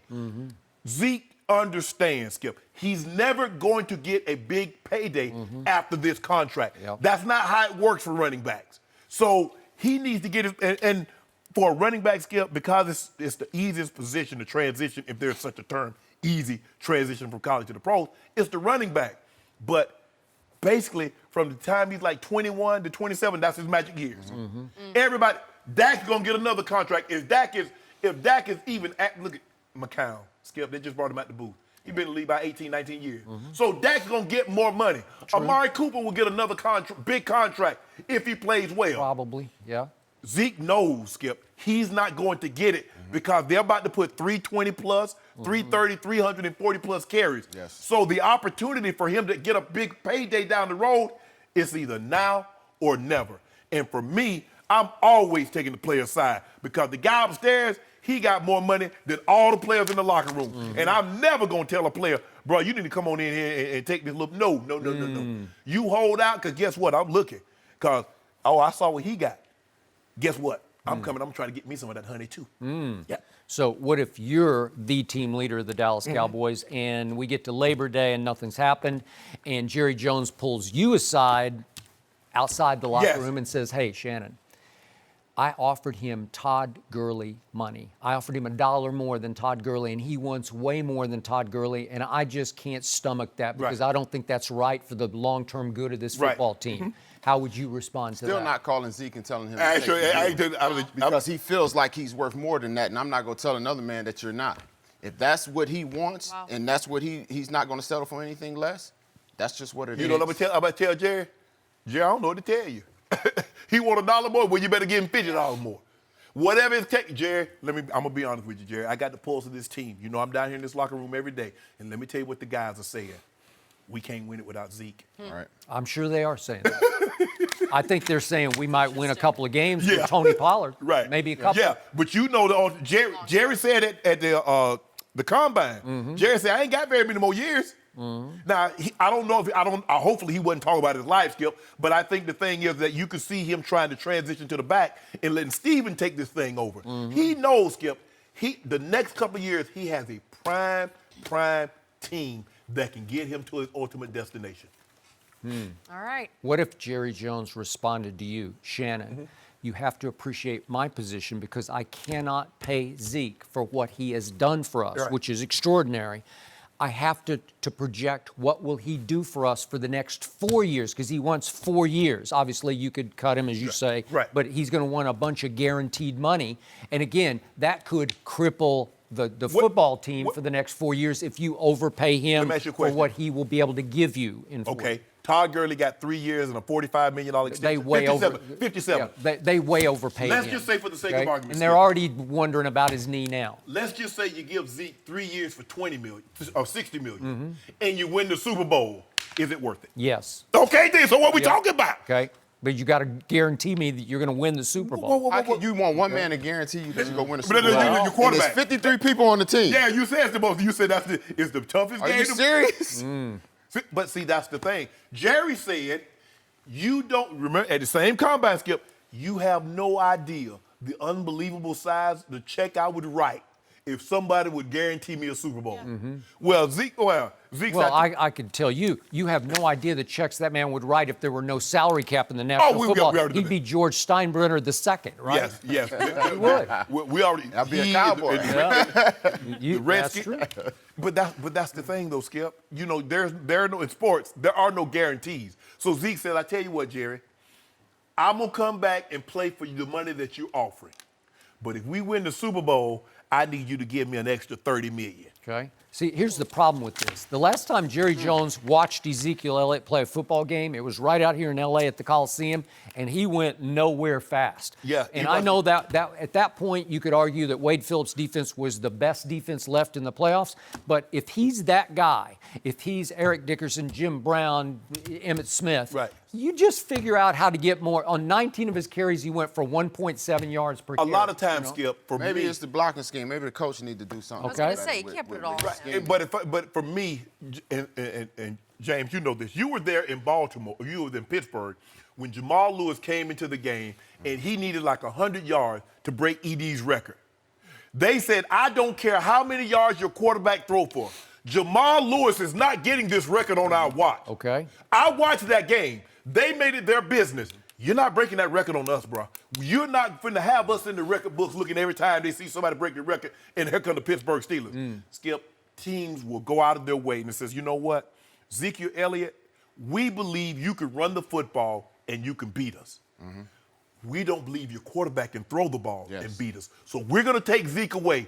And Dak, if you can throw for 350 and 3 tubs, congratulations." He couldn't do it. Do you know how many games I covered that a defensive coordinator would say, 22 is not going to beat us, Emmitt Smith. Yeah. He will not beat us today. tell you right We now. will take Emmitt Smith out of this game, and nobody ever took him out of any but you game. had Troy Both Aikman. defenses did that. That's what we did. We take your best player, and we're going to take him out of that game. I don't care what your other player. If your running back is your best player, your quarterback is going to have to beat us. He's going to have to go out there and prove that he can get it done. Until that, we're not changing anything. Remember, Troy never threw for big yards. No, He just never- but he had that ability, and he had Skip. He had a Hall of Fame receiver. So okay, you really want to leave your DB one-on-one with Mike, and then at that time you had Alvin Harper who was doing nothing but going deep. Skip, he was perfect for them, but he wanted to be a number one. He took the money with the Tampa, and he was terrible. He ended up coming back, but he wasn't the same. he was just a guy. to me.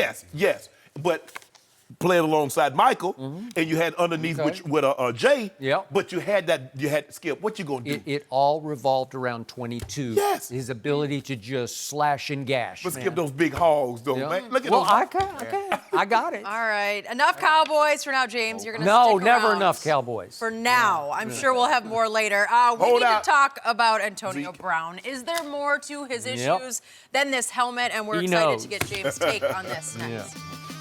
No mercy. Antonio Brown was back with the Raiders yesterday. AB missed practice on Sunday after his latest helmet failed safety testing by the league. The All-Pro receiver isn't over it, though. Last night, he filed a second grievance against the NFL in hopes that he can wear his old helmet for one more season. Brown is arguing that the league is arbitrarily applying its rules when it comes to his helmet. James, I cannot wait to get your take. What is going on with Antonio Brown? Right now, I think it's time for him to give it up. I love AB, but right now, everything is looking real selfish, real me. And you're, what Coach Tomlin used to say, you're throwing rocks at a tank right now. At the end of the day, if the NFL, Roger Goodell, decides that a sock fine is $100,000, that's what it goes to. That's the collective bargaining agreement that they signed. he has the power to change anything that he wants to at that point in time. You go back to when they started changing the rules for helmet to helmet. The first fine was $15,000, right? Right. All of a sudden, it was 75 for me, 50 for another guy, because we, not us, the Steelers voted no, gave him that power in the collective bargaining agreement Right. to be able to do whatever it is that he wants. By the way, you're the only team that voted no. You'd be surprised. Some teams said they didn't even vote. Really? Really? Yeah. But that's something else. Okay. So right now, I think he needs to sit back and really think about what he's doing. You're hurting the team about something the NFL is doing. That would be like when I was getting fined, I would say, you know what, I'm not coming to practice. I'm not doing any of this because the NFL is fining me. I'm not going to hurt my teams and teammates, the guys that are there for me, you know, and he just, like you said, he just got a huge contract. Right. Right now is the time to go out there and shine. You have nothing to worry about. You got guaranteed money. If you were to get hurt or anything else, all straight. your money is still coming. Yep. And that's when you go out there and ball. So right now, I believe it's time to give it up and just let it go. I had to Is it change fair my to helmet. say, everybody had to change Yeah. something. Fair to say you're a close friend of his? Is that? I wouldn't say that close, but me and him, we talk. But you've we've hung talked a out? lot less. We've talked a lot less since he's went, to Okay. Oakland. All right. I probably haven't, had a conversation with him since then. Okay. To be totally Look, honest. We've been around him some on shows, me a little more than you, but I always like him when I'm around him. Big personality, Yes. great smile, Yes. good energy, but the actions don't match the personality that we feel when he's on set because the actions are indefensible often. And Shannon's been very hard on him. And as a friend of his or somebody who knows him pretty well, how would you describe what makes him tick? What's he all about? Right now, I feel like he wants to win. He wants to be, he wants to Does be on he? top. I think from him having the situation happen in Pittsburgh and him getting exactly what he wanted, right now he's in a situation where he feels like he should get exactly what he wanted because someone else got a leeway of the year with the helmet. But at the end of the day, what he needs to realize is all that can be changed on the drop of a hat. And you're talking about a helmet, man. Come on. But here's the thing, James. It's not only the NFL, the NFLPA. This is a half and half thing. They says we're going to do away with these old helmets. We got 30 new models that the players, like the 1,500 players that's going to go opening day rosters, where there's 46, 32. So you're looking at about 15, let's just say 1,500 players. Now, 1,499 says, okay, I'm good. Now, AB was one of the guys last year. Tom Brady said, I've been to like 5 Super Bowls in the last 6 years. I don't really like the helmet, but the NFL has spoken. Aaron Rodgers, everybody says, you know what? I don't like it, but I'm going to do it. And the bigger thing is, like you said, it comes down to a safety issue. And the NFL Yes. is dead set on safety. If he goes out there and something happens, he gets knocked out. He already had a concussion before. Yeah. But he goes out there, he get knocked out, and he can't come back the same. Listen, if I'm him and you let me wear this inferior helmet that you told me was inferior, but I fought you enough and you went on ahead. Well, I'm a backdoor and I'm suing you. And that's what the NFL is not going to allow, because once the NFL and the NFLPA agree that we're going to move away from these outdated helmets, Yep. and every helmet must be certified to meet the standards. Those And are the the standard rises as they get newer Yes. helmets. The standard of that rises. It's not that this helmet is horrible. It just is not. It's high enough standard for what we have now. Just me, I don't think this is about a helmet. I think it's about Hard Knocks because episode 3 airs tonight at 10 Eastern. And the star of the first 2 episodes has been one Antonio Brown, and he's continuing the spotlight on him by filing a second grievance. I think he knows, Drew Rosenhaus knows, they got no shot at winning this, but it keeps him in the news cycle. He is addicted to the attention, and he will be the star of episode 3 tonight. And I believe he will share that stage with a John Gruden who will probably throw some, quote unquote, off-camera fit about where the hell is Antonio Brown. I don't see that happening because then Antonio sees that. And I don't see, as much as you're a Gruden fan, I don't see him wanting to upset someone I just gave. No, I don't know and if John can guaranteed $30 help million. himself. I'm with you. But that's the thing. But what's so disappointing, James, is that we've given you this. You got out. You said you didn't like the way the quarterback talked to you like you were less than a man.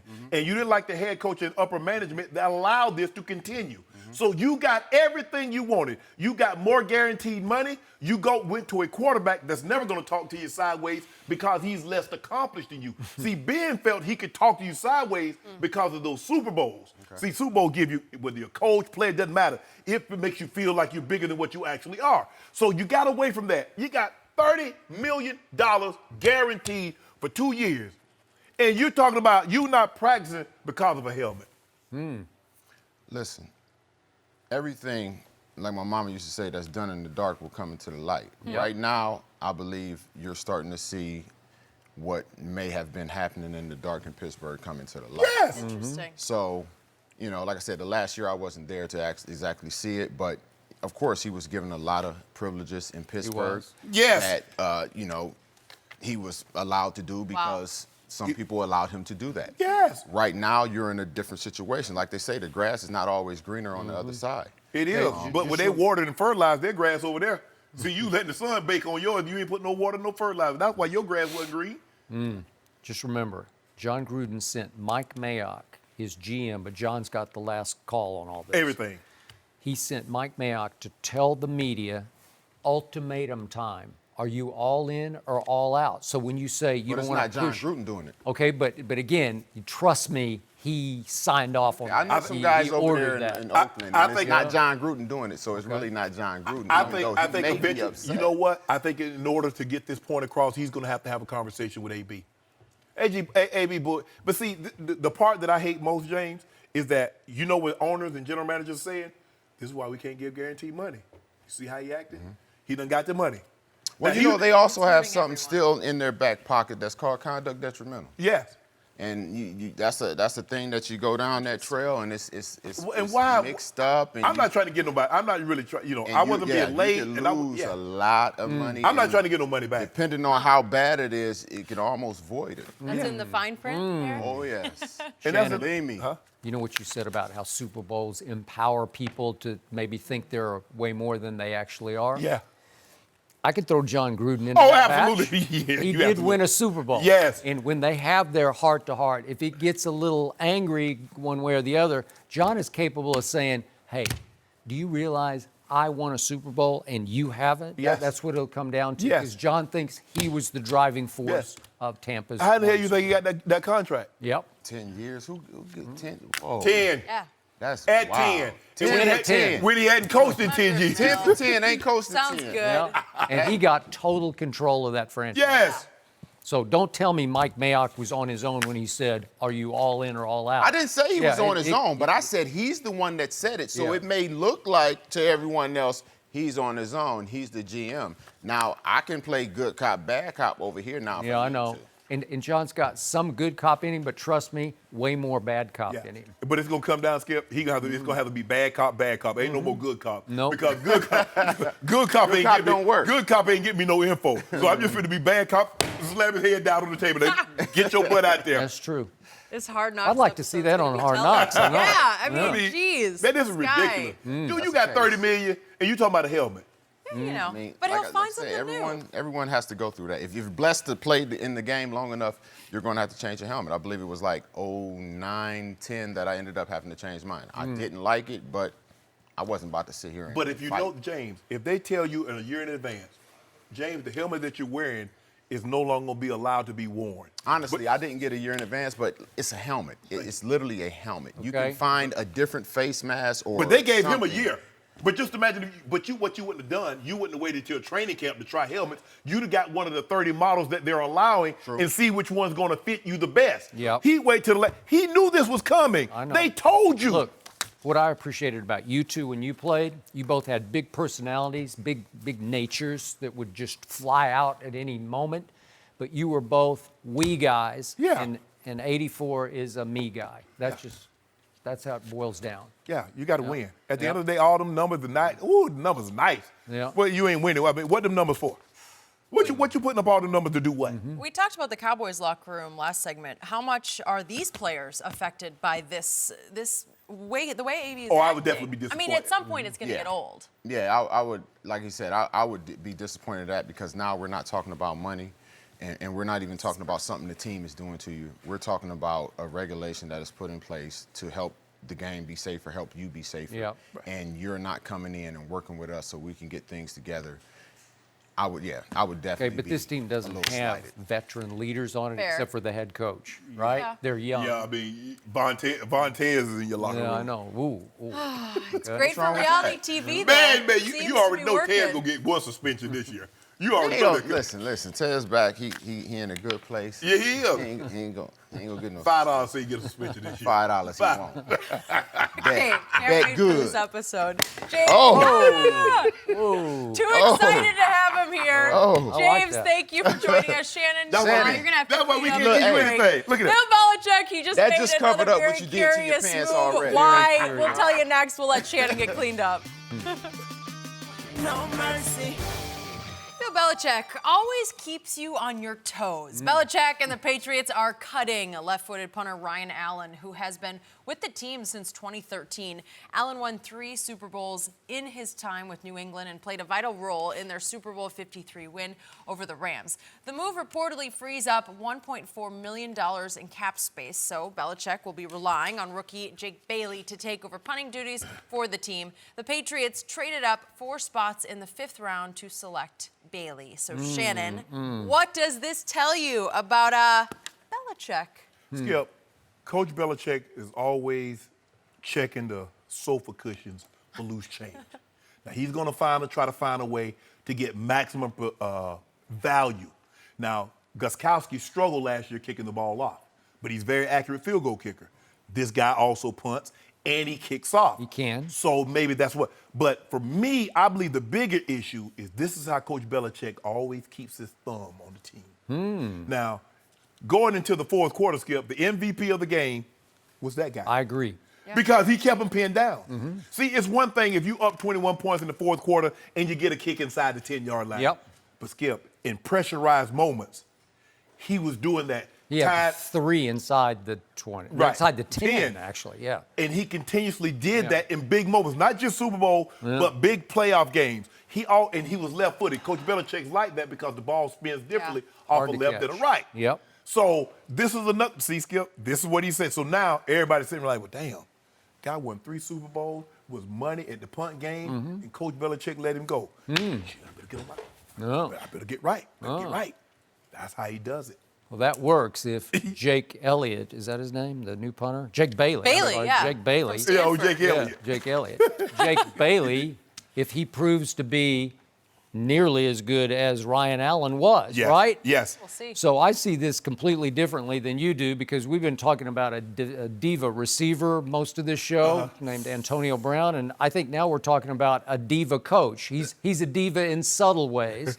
Again, you're a big fan. I'm kind of a fan of Belichick, but I'm a huge fan of his quarterback, and I still give 75% of the credit to the much. quarterback over the coach. So here's the coach saying, look at me. This is the way I do it because I found another diamond in the rough. I traded up to the 5th round Right. to take Jake Bailey from Stanford, who was not highly rated even as a punter. Again, he's got a big leg, Right. but not the greatest leg. Right. And the other kid, Ryan Allen, who's a directional punter, Right. was never a huge leg. But can you trust him in clutch moments? Right. Yes, you can. And you know and I know that the main thing you have to trust is that in the fourth quarter of the AFC Championship game in Kansas City, he will catch the football before he punts it, right? Yes. Because some guys just choke and they just drop the football. Right. So to me, when this move came down yesterday, the quarterback in Foxborough, number 12, I'm just guessing that he sat back and said, you better be right about this one because can I trust this Stanford kid if we get sent back to Kansas City for the AFC Championship game? Can I catch him to trust him to catch it and then punt it? Right. And to hit it inside the 10 the way Ryan Allen could be trusted? And the thing that Allen did, Skip, is that you knew, because sometimes field goal kicks come down to 10 yards. There's a big difference starting at the 10 than the 20 because the team has to go 10 fewer yards. this is just Coach Belichick has always believed, and Skip, this is why I believe that Coach Belichick has and still is going to try and get rid of Tom Brady. Yeah. He's saying, it's me. Y'all get all caught up and talk about Tom Brady, yada, yada, yada. That's what he said yesterday. It's me. pretty Yeah. It's me. Yeah. He's like, look at all these, with the exception of Stephon Gilmore and McCoy. Skip, ain't nobody on that defense really highly touted. Nope. He got Kyle. He'll take guys off of somebody else's rosters. He got him in trouble in the Super Bowl because he tried to tell Eric Rowe, well, we traded from him. Watch what I do. Watch this. Y'all let him go. Watch what I do. Yeah, watch what I do with him. Malcolm Butler, you go sit down. Yeah. Okay. So Coach Belichick is one of these guys, Skip, that he has the utmost confidence in his system, and rightfully so, because it's been proven. But he believes, deep down, Skip, he can really go get a guy off the street, coach him up for 6 weeks, and have him go play a football game. That's what he believes. So you can do a move, but Skip, when you get 6 Super Bowls, you kind of get people gonna give you the benefit of the doubt. Yeah. Okay, but it sounds like the Hall of Famer Shannon Sharpe is skeptical of this Oh, maneuver. absolutely. Oh, thank you. No, I Yeah. am Skip, but like I said, the old adage, the more you can do, the longer you can stay. Well, Ryan Allen is not a kickoff specialist. Great directional guy, but what if we can get a guy that's a great directional guy and a kickoff specialist? Now, Skip, I got 2 for 1. Is he a great directional I guy? don't know, Skip. I don't know, Skip. I don't know. I don't know about all that. Can he handle the pressure of an AFC Championship game or, dare I say, another Super Bowl? I don't know about that because, as we speak, the favorite to win the next Super Bowl is still that guy's team. Yeah. Right? Coach Belichick there. Yeah. Because, Skip, see, this is how they get you. Now, you can get the burger and fries, or you get the combo, get that thing supersized for an extra 35 cents. So Coach Belichick said, well, hold on. For an extra $1.8 million, I can get the combo. That's all you need. Okay. Sorry, Ryder. And I always ask this. I don't know where New England's cap money goes. Yeah. It goes because Brady So takes true. a hometown discount. The hometown, So that ain't hometown. Home That's state discount, that's a home room discount. Okay. That's a family discount. That's a family and friends. You know, everybody can't get family and friends. well, Family who, and friends. who gets the money? I don't know who gets Brady, paid. now hold on. They're always- Y'all only yeah, gave where's me it $8 going? million. I can get another 1.8 of that money that you say got from him. Y'all need to go ahead and put that in my bank The only account. one who got paid was Stephon because he was He was a free big agent, and you had to bid. But other than that, Skip Bayless, but that's the way Coach Belichick is. You want to stay, you stay at my price.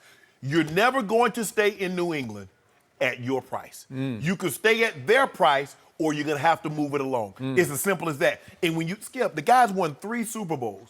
He's been tremendous at the job that Coach Belichick needs. I need you to put him down inside the 20. I need you to put him inside the 10. And he's done that time and time again in the most pressurized of situations because they're in the playoffs every year. And he's been there since 2013. Yep. So he's been exemplary. And guys in that locker room, Skip, like, well, shoot, man, I better be on my best behavior because Coach Belichick, they already know Coach Belichick ruthless. Because Okay, I got that part of it. But most fans will probably say, come on, it's just a punter.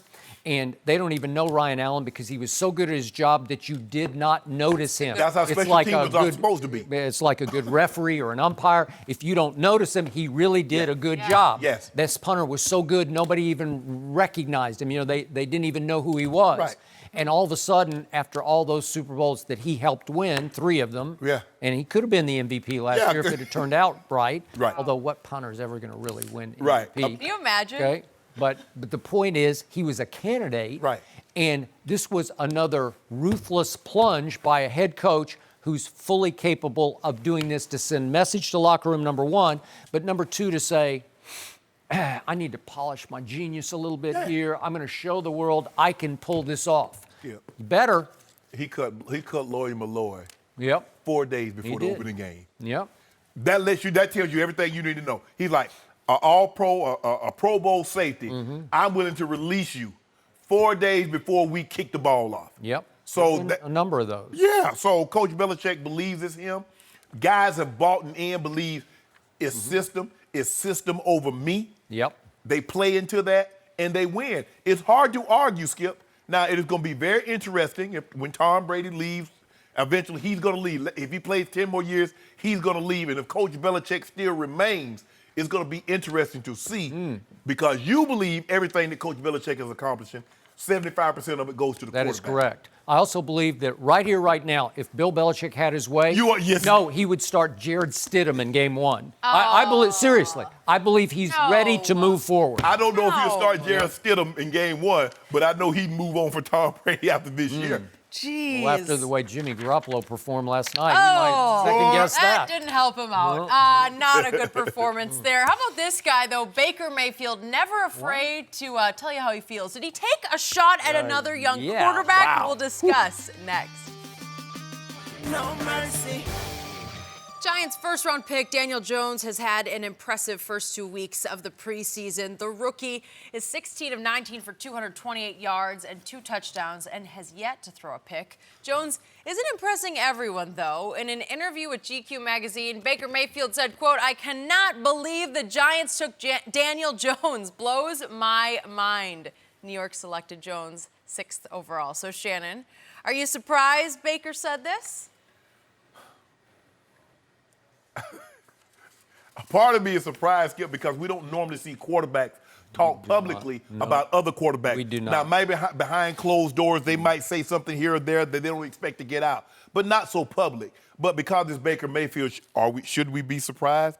But even that being Baker, Skip, for him to take a shot at another quarterback, A rookie quarterback.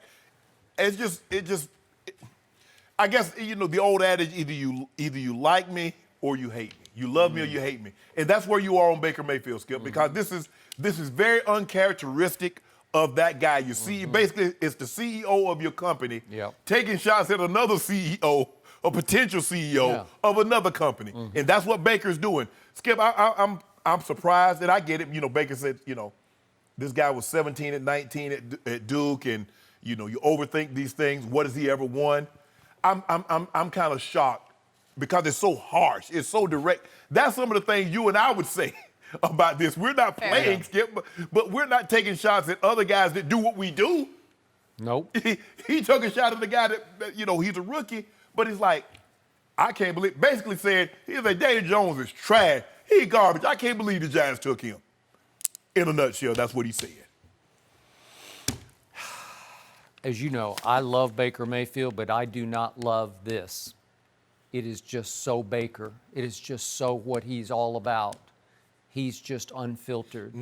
He's just going to tell you exactly what he feels, and that's why that team gravitates to him and feeds off him, because they know he's 1,000% real. He keeps it 1,000, not 100. 1,000. And yet, to your point, I don't take shots at people who do what we do. I take a lot of shots on this show, but I don't ever take them about people that do what we do. You Right. just don't. You don't. We're better than that. Right. Interesting. Baker's better than that. This should be way beneath him. Right. To take a shot at a poor rookie who's just struggling to survive in the Big Apple with all that pressure on him, and now you've piled on and heaped more pressure on him. Do I agree with what Baker said? 1,000% I agree. Am I shocked he said it? No, I'm not shocked he said it. And by the way, the young man who conducted this interview is Clay Skipper, his son of John Skipper. Friend of mine, Clay, who went to Vanderbilt University. So good for him. You got him in? Yeah, I got him in. Yeah, I don't think he needed any help getting in. But the point is, this was, it's lots of bombshells, but that's what Baker, he just drops bombshells. Right? These guys, I'm trying to figure out what it is with GQ. Are they giving these guys true serum? Because remember, Odell just did an interview a couple of weeks ago, Skip, that came out in GQ, and he spilled his insides. He did. And now Baker comes along, and like I said, I'm surprised because the one thing that we don't normally see, and this is really the only position that doesn't do it. We've seen other guys. I remember Sapp would take shots at other defensive linemen and say they're not very good and yada, yada, yada. But we don't normally see current quarterbacks take shots at other current quarterbacks. That's something that's new. That's something foreign to me. And I don't think Baker got the memo. I don't know if Baker understands that. Like quarterbacks, like we normally stay above the fray. I will say this. I've watched Daniel Jones twice, and he has performed so far much better than I thought he would at this stage. And yet, I watched him, I don't know, 2-3 times at Duke last year, and it went in one eye and out the other because I thought he'd be a 5th or 8th round pick, you know, and there's only 7 rounds because I thought he'd be an undrafted free agent. Right. And I fell out of my chair when they took him that high. And because, Skip, the quarterback position is so valuable, even though sometimes the talent, you're undermanned at talent, the quarterback can raise the level around you. I'm looking at him, and I'm like, but you can see, Skip, what execs are thinking. Like, man, you put him with some talent, Maybe. man, he might be special because he's under-talented as far as position players around him. That's true. So he went 17-19, which actually is not that bad at Duke. And he did play for David Cutcliffe, who's sort of the quarterback maker and guru. So I give you all that. I just don't think he'll ever live up to that high of a pick in the draft. Right. And Baker is with me on that. But I don't know why you would rain on that parade that early. But like I said, Skip, by Baker saying that, what does he get out of this? Okay, everybody knows that you're a rebel. Everybody knows that you're going to say. He is a rebel. But what do you get But from this? you just told me Belichick sent a message to his team. They're all on the edge of their seats because he just cut our punter who could have been the MVP of the Super Bowl. Well, this is Baker saying to his team, I don't care who it is. I'll tell the truth about anybody. But the thing is, Skip, is that guys are already going to try to knock your block off. Now you're going to get guys, you get guys that want to shut you up. And you don't really want guys to take unnecessary licks. Like I said, look, you can be you, but Skip, what I'm saying, what did he get out of this, Skip? Yep. So he also said later in this piece that, remember the notorious flag plant? Yeah. I liked this part. At midfield. Were you at that game? I can't No, remember. You I weren't at that game. I wasn't at that one. But they upset Ohio State at Ohio State. And Urban Meyer called it the best game any rival, you'd ever played against me. Yeah. And then he took the flag because Ohio State had done it to OU at OU the year before. And it was a devastation wipeout game. And obviously I'm a longtime OU fan. And then he planted the flag at midfield. And then he said it was just jaw-dropping that the higher-ups at OU forced him to apologize for this. Well, one reason they forced him to apologize is because he was a Heisman candidate. And Heisman voters don't love flag plants at midfield, Exactly. right? Yes. So they were trying to save him from himself. To apologize for it, even though he said on a scale of 1 to 10, he had 0 contrition about this. And the thing is, Skip, they realized you're not going to be here forever. Yeah. We're going to have to play some of these teams, and we don't want people planting flags in the middle of the OU for the rest of for perpetuity. Okay, so he played a great game, and he planted the flag, and it probably helped him get the #1 overall pick. Yeah. I think that's what John Dorsey would say, I want that guy on my team. But even though, Skip, even though you don't have a contrition, don't throw OU higher-ups under the bus. Yeah. Just let that lie. I know. I mean, It doesn't do you any good to tell this story. Yes. He's unapologetic, and the last quote like I that, loved, Jenny? he said, I may have hurt some Ohio fans then, but I think we're good now. Would we agree that we're good? I mean, you agree with this? I mean, you love Baker. Are you okay with this, Jenny? Look, I don't go around talking about other people doing my job in a poor way. Why not? No, it's not. But you like that, though, right? You like that about I Baker? just like that he is who he is, and he just owns it. He owns it. He's never going to change, and that's just what we're going to get. And so, yeah, Shannon, I'm okay with it. Oh, Do you okay? I need to be like that? You okay with that? Even Skip said this is a bridge too far from him. Okay, I'm gonna stay with Baker on this. He owns it. He's honest. We can all learn a little from that every so often. Okay, Jerry and Zeke, are they helping or hurting themselves right now? We have Mark Schlereth here. We'll get his take next. No mercy. Jerry Jones may have unintentionally stirred the pot with Ezekiel Elliott, and it seems to have gotten the running back's attention. After the Cowboys' second preseason game, Jerry jokingly said, Zeke who, when discussing the performance of rookie running back Tony Pollard. But Zeke wasn't laughing. Yesterday, Zeke's agent told ESPN, quote, I didn't think it was funny, and neither did Zeke. We actually thought it was disrespectful. We are now joined by FS1 NFL analyst Mark Schlereth. Mark, all right, does this back and forth between Zeke and Jerry, is this going to help or hurt negotiations? Well, first off, what's disrespectful? That he told the joke? Is that disrespect? Is it disrespectful that Zeke gets suspended? Is it disrespectful that every time he goes out, he gets in a fight and his owner's got to stand up for him? Is that disrespectful? Like, I mean, you know what? Take a look in the mirror. If we want to talk about disrespectful, we want to go tit for tat, we can do that all day long. I think ultimately what this says to Zeke and to his agent is, hey, guys, You want a deal? Jerry Jones has a history of taking care of the players that take care of him. You want a deal? Get your butt into camp. We have 100% of the leverage. And I'm not saying that Tony Pollard is better than Zeke. He has played well in this preseason. He had that touchdown run against the Rams. I thought he played well for a drive stink. Right. What he's been given the opportunity to do, he's played well. And that particular touchdown run, I mean, he presses the hole. He gets the cutback on that touchdown run. He takes a hit. He breaks a tackle. He maintains balance. That's great. That is awesome. Is he Zeke?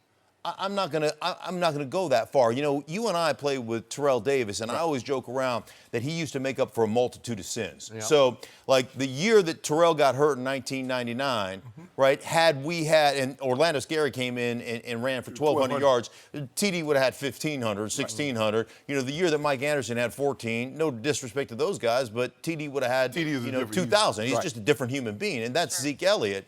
But can they maintain or can they manage without Zeke? Yeah, I think they can. And so I think this is manage what? Win some games? Yeah, they can win some games. No, but they ain't the objective. Skip Bayless, what is it? It's Super Bowl or bust, right, Skip? The objective is to win the first 2 games No. Oh, so that's the objective now. You're going to sit on there smiling because you done heaped all this, we going to the Super Bowl. Miami's going to be painted blue and silver, yada, yada, yada. Just blue. Now all of a sudden, you talking about the objective now is just to win 2 games. Okay, we'll let him sweat and sit in Cabo for 2 games, and then we'll see what happens. If they're 2-0, here he comes, falling back. Whatever you owe it to. Yeah. Whatever you owe it to. I need the other side. You can't just give me one side. I witnessed an 0-2 start without Emmitt Smith, but they had in place of Emmitt a kid named Derek Lassick from Alabama who just wasn't very good. Tony Pollard is legit. That's all I can say is I've seen enough to say he is a legit stand-in starting running back with whom they could win 2 games against the Giants and the Redskins. And you've noticed that on one drive when he's playing, he scored a touchdown against a guy that's going to be working at UPS and driving beer trucks on Monday. Saw a shifty glider who knows how to carry the rock. That's what I saw. And I will put my reputation on the fact that he is legit enough they could win a couple of games with him. And once Zeke does come back, and Jerry made this point later in this same conversation that started with Zeke, they will have a 1 and a 1A. And Zeke should embrace that because he's carrying the ball too much for his own good. How long is he going to last? Shannon Sharpe says not very long. But that's why he has this kid, Tony Pollard, will extend Zeke's playing career. But Zeke also understands if he doesn't get those carries, if somebody comes in and divvies up his carries, he's not going to have the big yardage, which hurts his argument that I need the big payday. If he gets a big payday, he won't mind splitting the carries because it won't be as important to him. He knows now, he's proven that he can carry the load. This will lessen some of the load. And Zeke says, I want you to lessen some of the load if you give me more of the money. But Skip, let me ask you a question. Let's just say for the sake of argument, something came up and you had to take Ernestine somewhere. And you weren't able to do I don't have to take her anywhere. I want to take her. Well, I'm just saying. But you had to take the day off for the show. And they had a fill-in. And they asked Charlie, it's like, well, Skip wasn't in the day. And Charlie Dickens say, Skip who? Oh, yeah, that's exactly. That would hurt. Yeah, exactly. Don't marginalize me. Oh. Yeah, don't marginalize me. But Skip hasn't gone out 4 times and gotten. Yes. How many times he insulted people on television? How many times have I gotten suspended? I got to knock on wood. Yeah, How about 0? They can suspend people. They can suspend people. Yes. Well, for driving fast. At ESPN, I worked with several people who got suspended. In regards to Tony Pollard, though, I will say this: one, you've got one of the outstanding offensive lines in all of football. Yes. It was so good to see Travis Frederick back in dispensing justice and you know after exactly a year why. off with GBS. Which you suffered through. Absolutely. Yep. So to see him, what he did, even on that touchdown run, that to me was exciting. You know these guys. They were playing without 20 of their 22 starters. There was not one guy on that defensive line or that linebacking core that's going to be come Monday will be on this Rams roster. That is the Rams. That's what they do. But you still got to play against the guys in front of you. Did you see what the Rams did last year when they tried to run the ball when they went out there for playoff game? Shannon, with rookies, it's about eye test in preseason games, and my eyes told me legit. I don't know what your eyes told you. You probably fell asleep. I did. Yep. Okay. But I That just was know it? I just know Ezekiel Skip, you might win a handful of games. Let me tell you what the difference is between Tony Pollard and Ezekiel Elliott. One guy will run you to 8-8, 9-7, the other guy will run you to the Super Bowl. Which one you want? Well, at least we got you to call him Tony instead of Mike Pollard, And I right? will also tell you this about Zeke. Like, there are very few guys who are 3-down backs who when they're in, they can protect the quarterback.